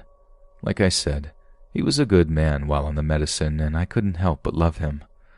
Mr. and Mrs. Cole had to put up with Ed's mental condition for a long time before they finally hit their breaking point. They sent him to a mental institution where the doctors could treat his condition, electroshock therapy and whatever they wanted to call it. I couldn't do anything to stop his parents from sending him back despite him begging me to help. I felt terrible and lost without him around because I couldn't really get inspired to decorate for Halloween when Ed wasn't there to tell me which decorations should be placed where. Ed was always interested in the legend behind Halloween, so I guess you could say that he thoroughly enjoyed the horrific side to things. It was difficult to fall asleep without hearing him shuffling around in his room through my open bedroom window. I would tell you the conversation that I had with Ed on Halloween morning, but I don't think it would be very appropriate due to the nature of it. The evening of Halloween was long, boring, and uneventful. My parents were at a party which left me and my best friend home alone to pass out the candy. My dad wanted me to lock the doors and call the police if Ed were to show up. Apparently he was released from the institution earlier that afternoon and left home shortly after he had gotten there. He didn't talk to me before leaving, so I was worried about where he could have went. My idiot self didn't bother to check the spot where we'd met. That was really stupid on my part. My friend and I were watching a horror movie, the volume blasting, causing us to not hear anything happening around the house or outside. I paused the movie for a bathroom break when we heard screaming outside. I ran to the front door to see what was wrong. Ed was hanging from the balcony of his house. The doctor at the mental institution had been bribed by Ed's dad to do whatever was necessary to fix his son. He wanted the little boy that wasn't crazy back, so the doctor did just that. He terrorized Ed the entire time he was at the institution, which is the reason why Ed had stopped taking his medication in the first place. My boyfriend was so desperate to escape the horrible pain of his mind that he took his own life. I never got to say goodbye to Ed, but I have never forgotten him. If you're struggling or someone you know is struggling with any type of disorder like Ed's, please, please, please, listen to what they're telling you even if it sounds insane. This was my horrific Halloween nightmare.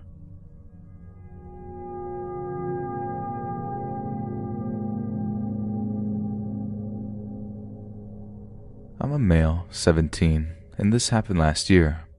Halloween was never my thing. I just didn't care about the holiday. I had planned on staying home, playing my video games, and eating pizza, but my friend somehow convinced me to go to a party at this kid's house, and I knew the kid from school. I'd seen him around a few times. I was told that there was going to be a bunch of kids from my school there, so I figured, what the heck? I could have free drinks, snacks, I can go hang out with friends and get away from my dad scaring little kids for a few hours. Totally worth skipping my normal tradition. My dad begged me to stay home and help him pass out the candy, but I just wasn't feeling it. I told him that I'd be home before midnight. He was nice enough, and my friend Jay pulled up, and I didn't waste any time jumping into the car with him. My dad probably wasn't happy about me riding with Jay since he'd had more speeding tickets than anyone I knew. Jay parked a few blocks away from the party. We walked up the sidewalk, joking about how we would get to see a fight, and was happy to see our other friends waiting for us. I already had a bad feeling about the party. We weren't at the party very long before the bad feeling got worse. The party was going just as I had anticipated it would. However, who I hadn't expected to see, let's call her Marcia, was there. Marcia and I dated for 2 years before she found out that I was cheating on her the entire time. Things didn't end well between us, and before too long she had a new boyfriend. We'll call him Dave. Dave was an idiot. He bossed Marcia around, threatened any guy who talked to her, and had seen the inside of a jail cell one too many times. I was going to say something to Dave. I had finally had enough of his crap, but my friends told me to ignore them. Marcia wasn't worth getting into trouble over, so I left it at that and joined the crowd outside by the pool. I threw back quite a few shots of whiskey before challenging myself to win at beer pong. I kicked major butt at that. My friend tapped me on the shoulder and pointed to Marcia. Of course, she had to be walking towards me. I glared at her until she stopped in front of me. "I didn't expect to see you here," I growled. "Yeah," she chuckled. "I wasn't going to come here, but Dave insisted on seeing the cheating idiot. Well, here I am. I wouldn't get drunk if I were you. Never know what's going to happen." She smiled. "What?" I thought to myself, while Marcia walked back over to her boyfriend. Why would she say something like that? I mean, I knew that she could hold a grudge, but it felt more like a threat to me. I kind of shook the thought away from my mind and stuck close to my friends. We were talking about who would likely graduate high school and become a criminal, just the usual things teenagers like to think about, I guess. I snacked on several things nearby to try and sober up. I generally was all enjoying the company of my classmates before some jerk smacked my drink out of my hand. I turned around to see Dave standing behind me. He was livid. His cheeks were beet red and his jaw was clenched. That evil look in his eye brought out the inner a-hole in me. We exchanged some not nice words, and I was the idiot who threw the first punch. Brawling hadn't ever been my strong suit. Naturally, the criminal destroyed me. I dumped my beer on Dave, and he pulled a rather large hunting knife. I nearly crapped myself when I saw that thing. I knew Dave was dangerous, but I never thought that he'd bring a knife to a party. I felt like I was done. I tried to run away as quickly as possible, but I remember the entire world spinning. I was seeing spots, and I was completely out of my mind. It's hard to run when you can barely form a thought. Dave grabbed hold of my shirt and pushed me to the ground. I will spare you the gruesome details. Needless to say, I now have a prosthetic hand and one incredibly sweet scar from my temple to my jaw. Dave, I will forever regret, was never locked up because he had an incredibly good lawyer, and I spent a long time in the hospital recovering with incredible pain medication, but I still hate Halloween. I hate Halloween, and I'm basically a decoration year-round, so no, I don't think that I'll think of Halloween the same. Halloween revenge. It's basically the best way to never get caught because there are a lot of other criminals roaming the streets on that night.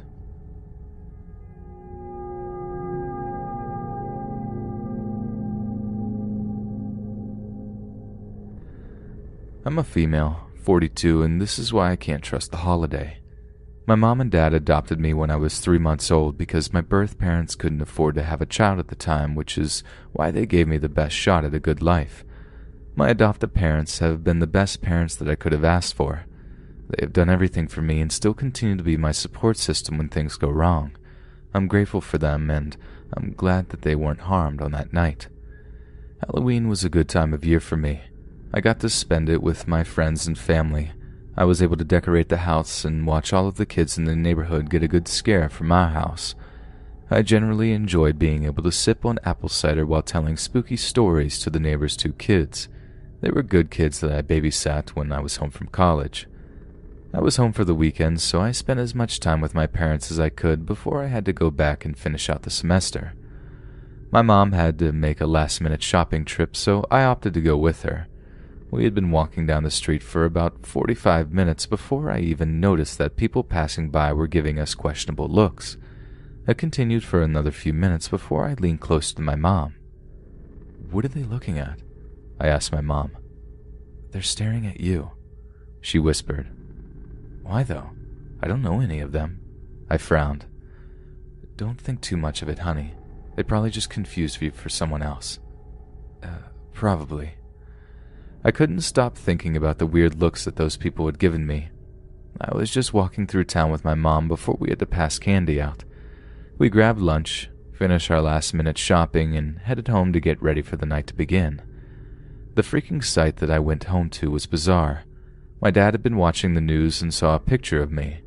Apparently I had robbed a bank and shot 2 people who were in critical condition earlier that week. The thing that baffled me the most was the fact that I'd never done anything illegal in my entire life. The fact that I was wanted for a crime that I didn't commit sent my mom into high alert. She started talking about the what-ifs of the situation, and my dad seemed to know what she was talking about. The police showed up at my house, arrested me, and brought me in to ask me questions about the robbings and shootings earlier that week. They did release me, but they told me not to leave town because they'd be back if they had any more questions. My family was livid. The entire thing made me sick to my stomach. I laid down in my room for a while before waking up to hear someone screaming downstairs. I hurried down the staircase to see a girl who looked like me screaming at my parents. She was demanding to know why they didn't take her too. Turns out that I was an identical twin. My parents adopted me after another family had adopted her. I got the better end of the adoption because my parents had money, were educated, and had good careers, whereas her parents were drug dealers and she'd been abused her entire life. She dropped out of high school, skipped college, and became a stripper at some club 3 cities over. Her parents had told her about me when she was 21. It took her a few years to finally track me down, and she stalked me for months after finding me. This girl was committing crimes in my town, and people thought it was me, all because I didn't know that I had a twin. My twin was on something, some sort of drug. She was angry and finally had enough of my mom begging for her to just leave us alone that she shot her right in my mom's leg. She ran away from the house. I called for help and my mom was taken to the hospital. The police later arrested my sister for attempting to rob a convenience store a few blocks from my house, and she was charged for the crime she committed and sentenced with 30 years in prison. She writes me occasionally. She threatens my parents and myself because she still can't let go of the fact that I grew up with a better life. At times, I'm still baffled at the fact that she exists at all. It truly was like a horror movie. I feel bad for her, but it's not something that could have been prevented. It happens, and Halloween isn't my holiday anymore, all because of my insane twin. Timothy O'Brien lived with his family in Deer Park, Texas, with his parents and little sister. His father, Ronald O'Brien, worked as an optician at Texas State Optical in Sharpston, Houston. He was the deacon at the Second Baptist Church, where he also sang in the choir. He was a trusted member of the community, being placed in charge of the local bus program. On Halloween night of 1974, O'Brien took Timothy and his sister trick-or-treating in a Pasadena, Texas neighborhood, along with his neighbor and their 2 children. When the group knocked at a house but the occupants failed to answer, the children grew frustrated and skipped ahead to the next home in search of candy. When O'Brien caught up with them, they showed him 5 21-inch pixie sticks they had been given. When they returned home later in the evening, the young Timothy asked if he could eat one of the candy he and his friends had collected, opting for the huge pixie sticks he had prized so dearly. The young boy had trouble getting the powdered candy out of the plastic straw that contained it, so his father helped him loosen the sugary powder before offering it to him. When he ate it, Timothy remarked that the candy had a bitter flavor, so his father fetched him a glass of Kool-Aid to wash away the unpleasant taste. But this was followed by Timothy complaining that his stomach hurt. Ronald took his son to the bathroom where he immediately began to violently vomit. But the discomfort did not ease, and soon the young boy was shaking and convulsing after collapsing to the bathroom floor. Ronald held his son close, but he soon went limp in his arms. Timothy O'Brien died on his way to a nearby hospital, just less than an hour after consuming the candy. Timothy's autopsy revealed that the pixie stick he consumed was laced with a fatal dose of potassium cyanide. There was enough cyanide in his system to kill 3 to 4 fully grown adults. Timothy's death from the apparent poisoned Halloween candy prompted intense fear and paranoia in the local community. Numerous parents in Deer Park and the surrounding area promptly returned all of the candy their children acquired from trick-or-treating to the police, for fear it was laced with the same deadly poison. During police interviews, Ronald O'Brien claimed that he could not remember exactly which house gave the children the pixie stick. However, the group of adults and children had only visited 2 streets worth of homes due to heavy rain that had begun to fall that evening. This narrowed down the search considerably. Houses were searched, recent receipts seized as evidence. Yet suspicions were raised when it was discovered that none of the homes the group visited were giving out pixie sticks. Police accompanied Ronald O'Brien through the neighborhood and questioned several times. Each time, he led them to the home that the group had visited, but those occupants did not answer the door. There, Ronald claimed that he had in fact revisited the house before he caught up with the children. He claimed that the owner had cracked the door open, that he inside of the house was dark, and a hairy, scarred arm reached out and handed him all 5 of the 21-inch pixie sticks. Police discovered the homeowner in question was a man by the name of Courtney Melvin. Melvin was employed as an air traffic controller at nearby Hobby Airport and asserted under questioning that he did not get home from work until 11 p.m. on the night of the 31st. When nearly 200 witnesses confirmed this, Courtney Melvin was rolled out as a potential suspect. But as their investigation continued, police made a shocking discovery that turned all theories upside down. It was learned that Ronald O'Brien was actually more than $100,000 in debt after a history of being unable to hold down a steady-paying job. In the 10 years previous to the death of his son, Ronald had held a grand total of 21 jobs. During interviews with his current employers, police were told by Ronald's bosses that he was suspected of workplace theft from Texas State Optical and was dangerously close to being fired. His car was on the verge of being repossessed. He had defaulted on several bank loans, which had in turn led to the family home being foreclosed on. Although he presented himself as the clean-cut pastor, Ronald's life was a mess of lies and deceit. It was discovered that Ronald O'Brien had taken out life insurance policies on his children in the months preceding the poisoning. One $10,000 policy with 2 additional $20,000 policies on both children. This was in spite of the advice given by the insurance agencies not to do so.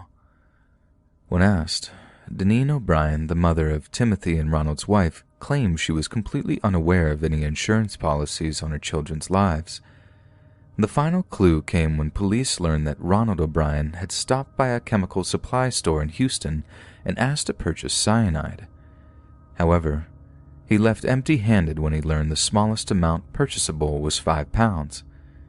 Despite repeatedly protesting his own innocence, O'Brien was now a major suspect. Texas police never did find out just where or when Ronald O'Brien had bought the cyanide that he used on his son. But regardless, on November 5, 1974, he was arrested for Timothy's murder. Ronald was charged with 1 count of capital murder and 4 counts of attempted murder, given that the other children were in extreme danger of consuming the poison intended for Timothy. He entered a plea of not guilty to all 5 counts.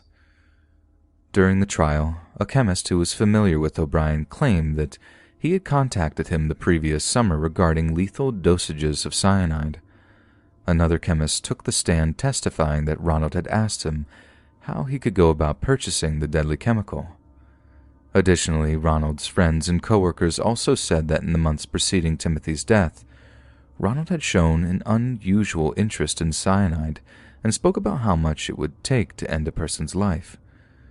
Those that attended Timothy's funeral told the court how Ronald had casually talked of taking a long vacation, only possible through the money accrued from Timothy's life insurance policies. O'Brien continued to maintain his innocence throughout the trial. Bizarrely, his defense hinged on the decades-old urban legend of the Mad Poisoner, who was purported to hand out Halloween candy laced with needles, broken glass, razor blades, or poison. Despite absolutely no documentation of such malice, these stories have persisted among those with a rich imagination. On June 3, 1975, a jury took just 46 minutes to find O'Brien guilty of capital murder. The jury then took just over an hour to sentence him to death. Shortly after he was convicted, his wife filed for divorce. She later remarried, and her new husband adopted their surviving daughter, Elizabeth. The case and subsequent trial garnered national attention, and the press gave Ronald O'Brien a nickname I'm sure you'll all be familiar with: the Candyman.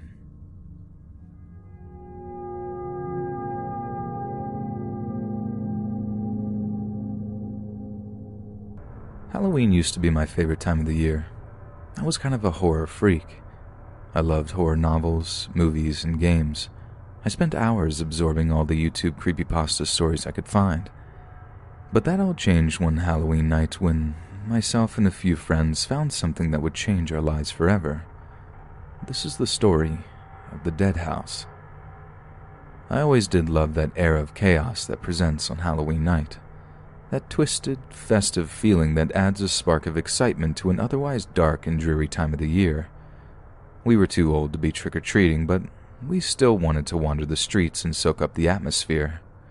Besides, there's a lot you can get away with in costume, especially when you pour your bottle of adult beverage into a Mountain Dew bottle and label it spooky juice.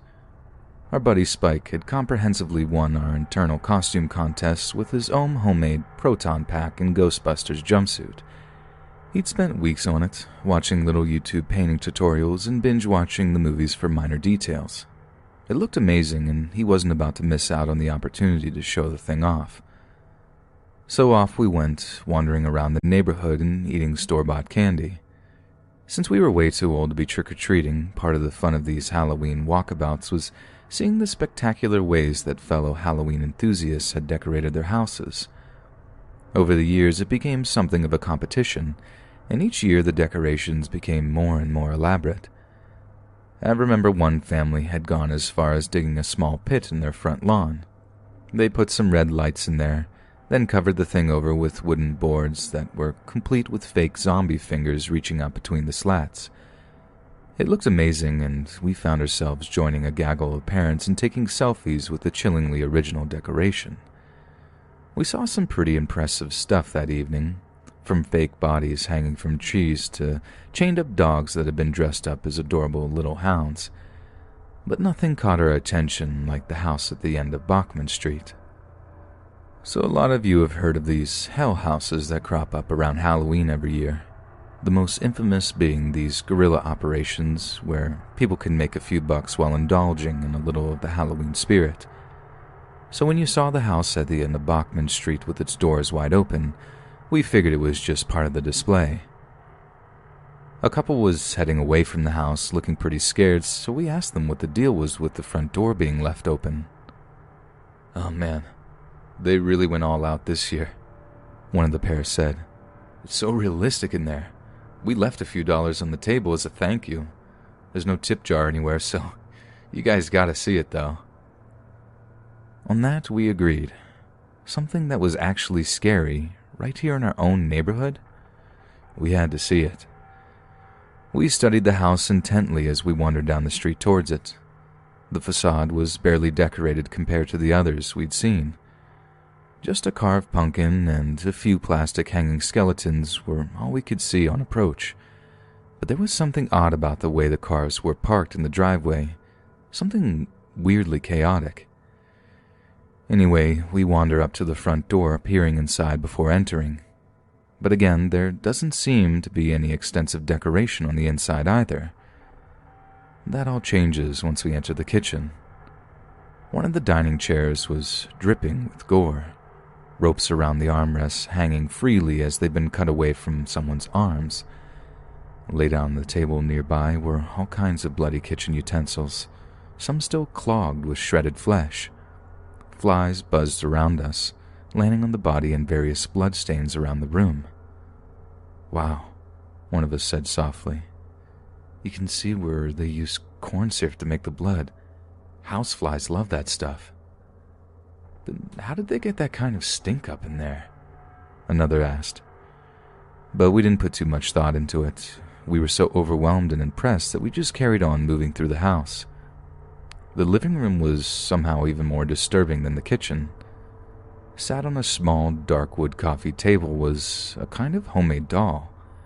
It was a cluster of roots and twigs, all bound and woven together with reeds and dry grass. The face of the thing was made of clay, a single shiny stone pushed into it, resembling a kind of cyclopean eye. Arranged around it in a perfect circle were severed fingers, toes, and plucked out eyes. There was also a cluster of dollar bills from the couple's recent visit. I took out my wallet, taking out a few old singles before asking around to see if my buddies had anything to leave as a kind of thank you. There must have been about $14 in ones and twos in my hand by the time I let it drop onto the coffee table. "Oh, come on. Let's see the upstairs, then get out of here. This place is giving me the creeps," I said. My buddies wouldn't let me hear the end of it. Scared by a family-run hell house. What an idiot. But when we saw the kids' bedroom, they were scared too. Inside, sitting among a carpet of stuffies and kids' toys, was a man. At first, all we could see was the back of him. He had long, thin gray hair and had somehow fit himself into a little girl's pink, frilly nightgown. We all froze in the doorway, staring wide-eyed as the creepy-looking old guy just sat there, playing with the toys, putting on little childish voices as he played at making them talk to one another. It was one of the most disturbing things I'd ever seen in my entire life. Whoever had thought that character up must have had one seriously disturbed imagination. The man turned still as a statue for a moment, sensing our presence behind him. When we turned, we saw his milky white eyes and blackening teeth, and ran for the door. We weren't exactly terrified, but we were still spooked and laughing nervously to ourselves as we bounded back into the street outside. But as we began to walk back out of the cul-de-sac road, blue and red lights began to flash before our eyes. It was the cops, screaming down past us down the street before rushing into the house we'd just left. There was nothing remotely fake about that house. The old man was an escaped psychiatric patient who had lived in the house as a child. The newspapers said he busted out of the institution he was being held in before he walked 30 miles into town back to his childhood home. He must have thought the people living there were intruders. At knife point, he tied them up and tortured them till he finished them. We never found out what happened to the kids inside the house, and quite frankly, I'm not sure I could handle it.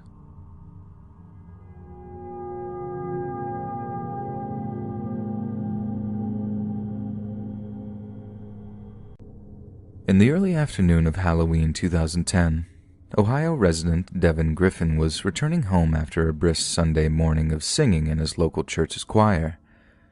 He never missed a Sunday service, and this All Hallows Eve would be no exception. After walking through the front door of his family home, the 16-year-old trudged up to his bedroom to relax and play video games. It was something of a routine for him. Getting up early on a Sunday meant a guilt-free afternoon of online gaming with his friends. After a few hours of gaming, Devin took a quick break to grab a snack, but began to notice something unusual about the household. It was just past 1:30 in the afternoon when Devin started to wonder where his family was. His mother, Susan Lisk, worked night shifts, so it wasn't entirely unusual for her to sleep late into the morning. But never did she stay in bed until the early afternoon. Out of curiosity, Devin wandered downstairs from his attic room and knocked on the door of the family's home's master bedroom. There was no answer, but that didn't stop him. Devin opened the door to see his mother lying in bed next to his stepfather, William Lisk Sr. A maroon comforter was pulled over their heads. In a soft voice, Devin began to ask if they were planning on getting out of bed anytime soon. Again, there was no response. He walked around to her side of the bed and saw his mother's foot jutting out from underneath the goose-down duvet. He tapped on it. Again, no response. As Devin continued to talk, he instinctually pulled down the covers a little. It was her pillow. It was soaked with blood. For a moment or two, Devin could not compute what he was seeing. He later told detectives that he thought it was just some Halloween prank, albeit one done in extremely bad taste. But as he continued to look, he saw the large wound in her neck, dark clots of blood forming around it. Devin ran screaming from the house, frantically begging neighbors to summon emergency medical services. Upon his arrival, Ottawa County Sheriff Bob Bratton said 53-year-old William Lisk, his 46-year-old wife Susan Lisk, as well as her 23-year-old son Derek Griffin, were all found murdered. A preliminary coroner's exam had indicated that their deaths were caused either by gunshot or a blunt object. A suspect identified as 24-year-old William Lisk Jr., thought to be the son of the murdered father from his previous marriage, was arrested almost 200 miles away and was initially charged with only one count of murder in the first degree. After receiving a tip that the suspect killer would be hiding out in a log cabin owned by a distant family member, Deputy Michael Balash was ordered to pay the cabin a visit. Upon his arrival, the deputy spotted a white Ford pickup truck, matching the description given of the vehicle Lisk Jr. would be driving. When he approached the man's residence, it's reported that after Lisk Jr. casually walked out of the brown single-story cabin, still smoking a cigarette as he leaned against a porch post. Debbie Belash then pulled in with gun drawn, took List to the ground, and held him at gunpoint until backup arrived to assist with handcuffing the suspect. Carroll County Sheriff Dale Williams said that evidence was found on the suspect that also indicated that he was guilty of killing his stepmother and stepbrother. But to those that knew William List Jr., the murders hardly came as a surprise. As early as 2002, his father Bill had called law enforcement on more than one occasion because the then 16-year-old had threatened to harm himself. The boy was on house arrest at the time for other offenses. According to police records, Lisk Jr. proceeded to attack the responding officers when they arrived, and later faced charges in juvenile court of assault on a peaceful officer. Then, in October 2004, List Jr. got into a violent altercation with his stepmother and struck her hard into the chest. 2 months later, police charged him with felonious assault and robbery for allegedly hitting his stepmother Susan with a coffee cup before stealing her car keys. He was found incompetent to stand trial on those charges, which were eventually dropped. List Jr. had at least 3 more encounters with the police after he moved to a group home for mental health patients. Among those incidents was a physical fight between List Jr. and his father after Bill List drove to the group home to pick him up. In the immediate aftermath, police struggled to establish a clear motive for the killings. It was clear from the records that List Jr. had repeated run-ins with law enforcement that included jail time and mental health treatment. But what exactly drove the young man to commit such an act of senseless cruelty and malice to his own parents? In the course of the investigation, it came to light that Susan Lisk had filed a police report against her stepson, claiming that he had assaulted her. The report was filed less than a month before her murder. It is entirely possible that this had been the final straw for List Jr.'s father. His past behavior and drug use had been antisocial to say the least, but William Sr. had fought time and time again to prevent his son becoming trapped in a cycle of addiction and incarceration. However, to assault his own stepmother was without a doubt a bridge too far. In court, List Jr. admitted he was guilty of all 3 counts of murder in the first degree. A judge then quickly sentenced him to serve 3 life sentences with no chance of parole. Without shedding a tear, List told a courtroom filled with those who knew and loved his father, stepmother, and stepbrother that he could not explain why he brutally murdered them on that fateful Halloween. "I love my dad very much, and it makes me feel sick every time I think about what I did," List said. "I can't really explain why this all had to happen, but I think most of all of it had to do with my mental illness." List Jr.'s defense attorney said it was ridiculous that his client could be declared legally sane, especially when he had a history of poor mental health.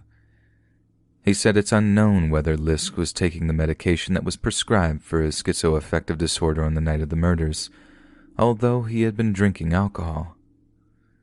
Clearly he should have not been provided alcohol, something that was a constant problem in his life. The mixture of alcohol and his mental illness. List Jr.'s sister, Lisa Curl, told the court that her family's lives had been changed forever. "We just don't understand how something like this could happen. You see stuff like this on TV and think it will never happen to your family. You love someone so much and then they take something away from you. I just don't know how you could do it when he loved you so much." On March 31st of 2015, William List Jr. was found dead in his cell at Ross Correctional Institution in Chillicothe, Ohio, from a self-inflicted injury. He was 29 years old.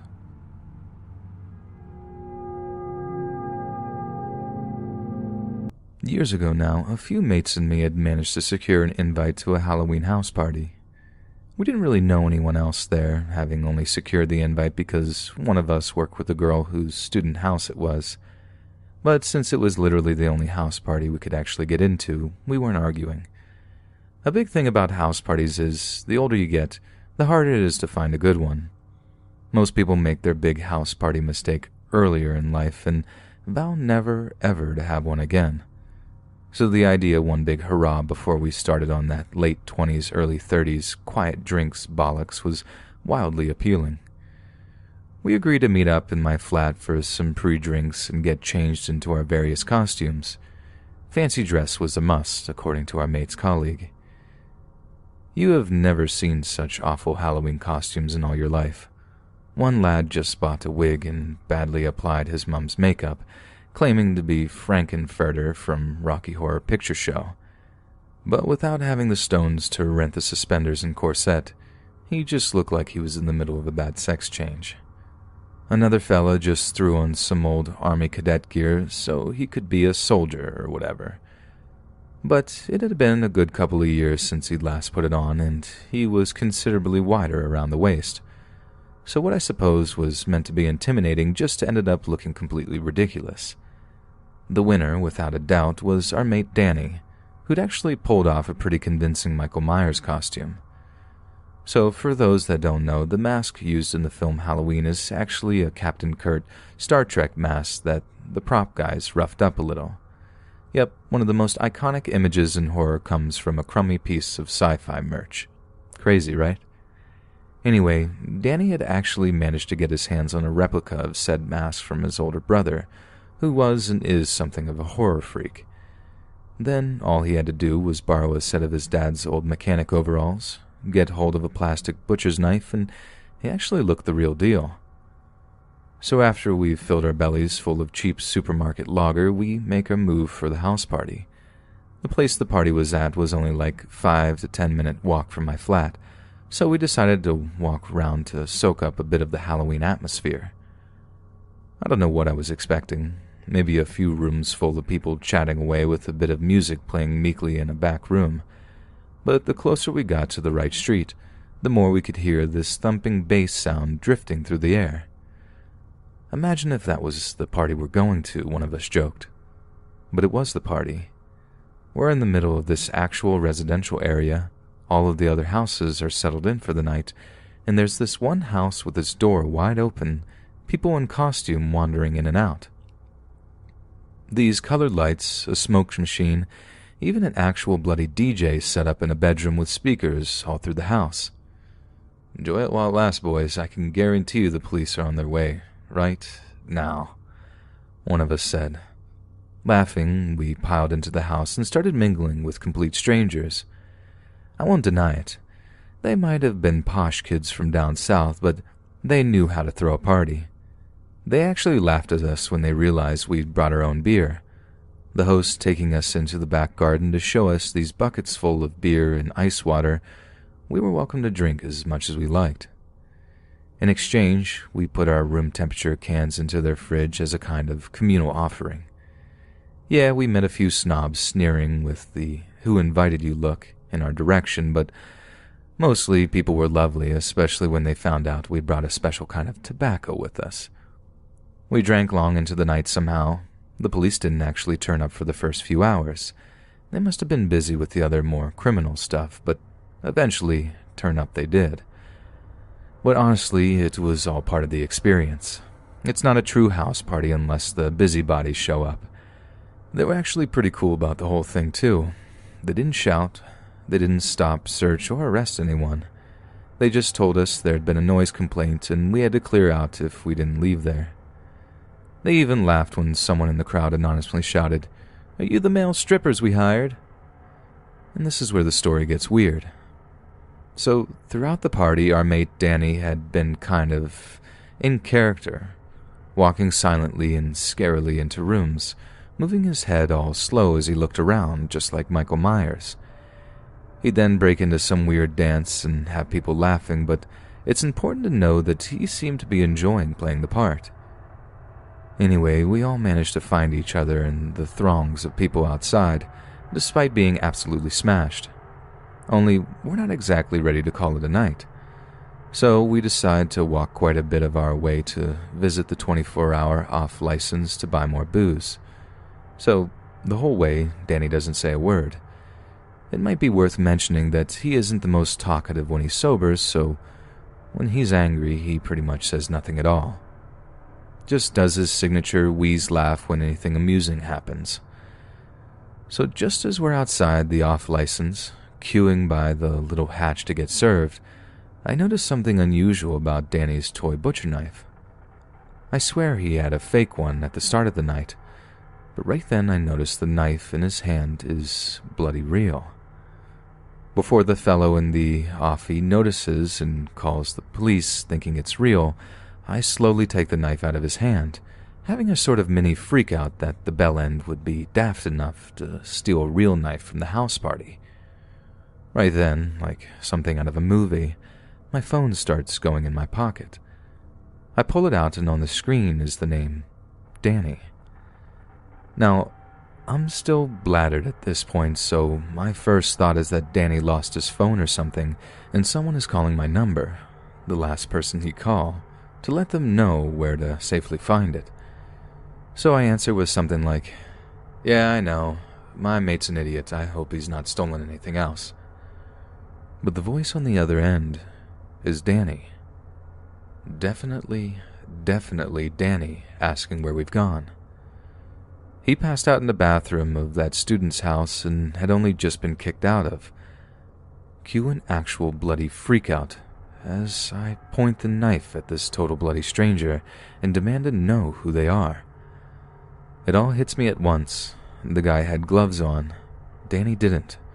The strange guy had actual boots on. Danny just had black trainers. My mates have no idea what's going on. As far as they know, I'm on the verge of ending one of our closest mates' lives. But when they too realize what's going on, they too start freaking out on the fella, asking him what he was planning on doing with that knife, following us halfway around town like a proper creep. The lad ended up laying it down the street as we chased him. I've no idea what we were going to do, but we were angry and scared. So I'm sort of glad we didn't catch up to him.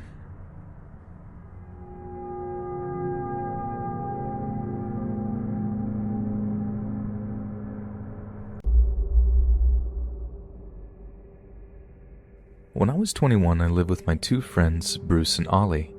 We lived in a small house in a nice family-friendly neighborhood in the suburbs of our major city. Ollie owned the house and occupied the master bedroom on the main floor, and Bruce had the other bedroom on the main floor. My bedroom was on the mostly finished basement, which was great because I had a ton of privacy and a lot of open space. There was a side door that could be accessed from the basement so I could come and go as I pleased without bothering the other roommates.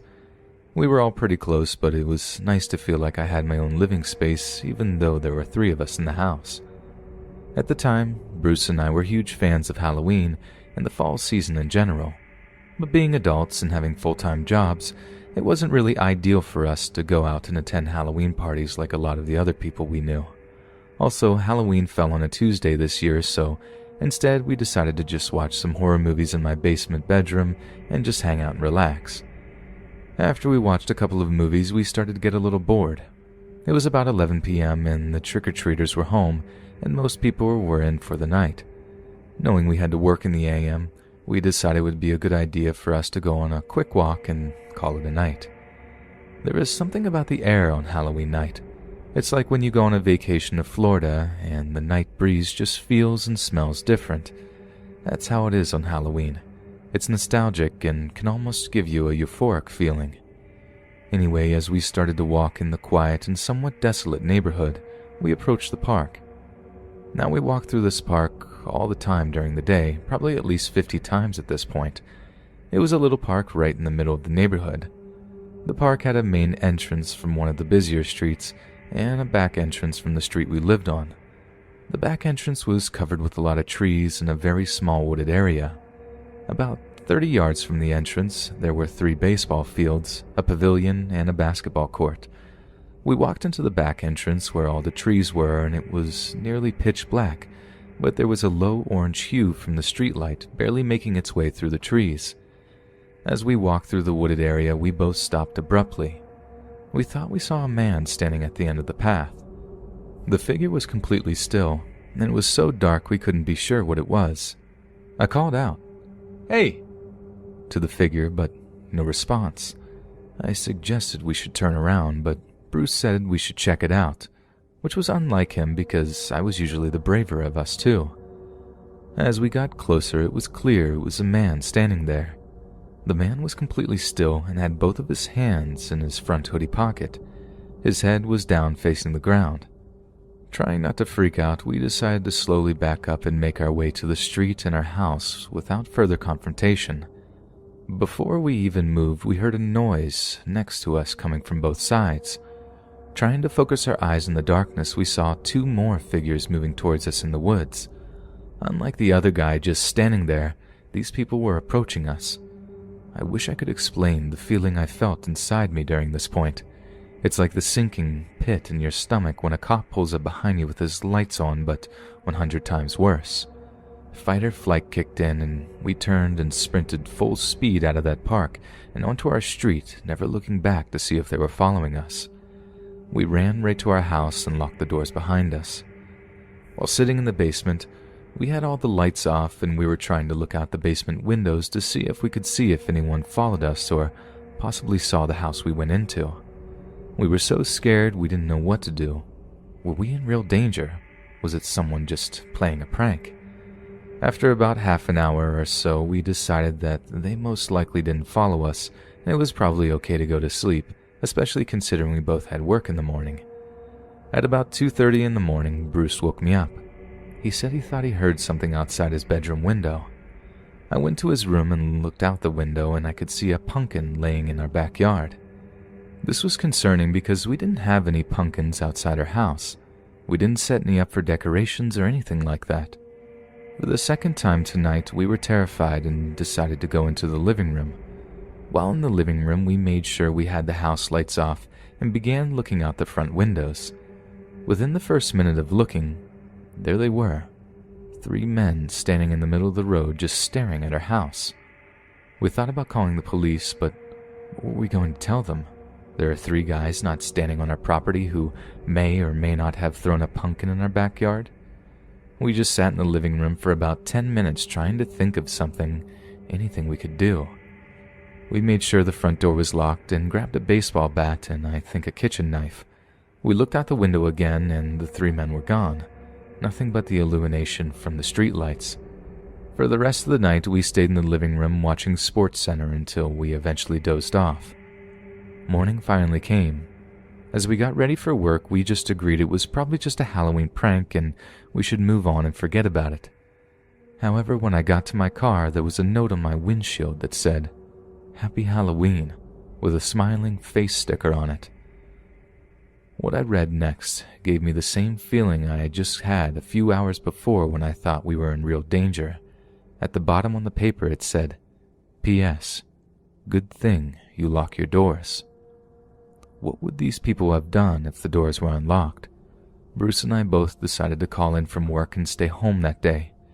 Nothing else of note happened regarding this incident, but it's just a reminder that it doesn't matter how quiet and nice a neighborhood you think you live in. On Halloween, anything can happen.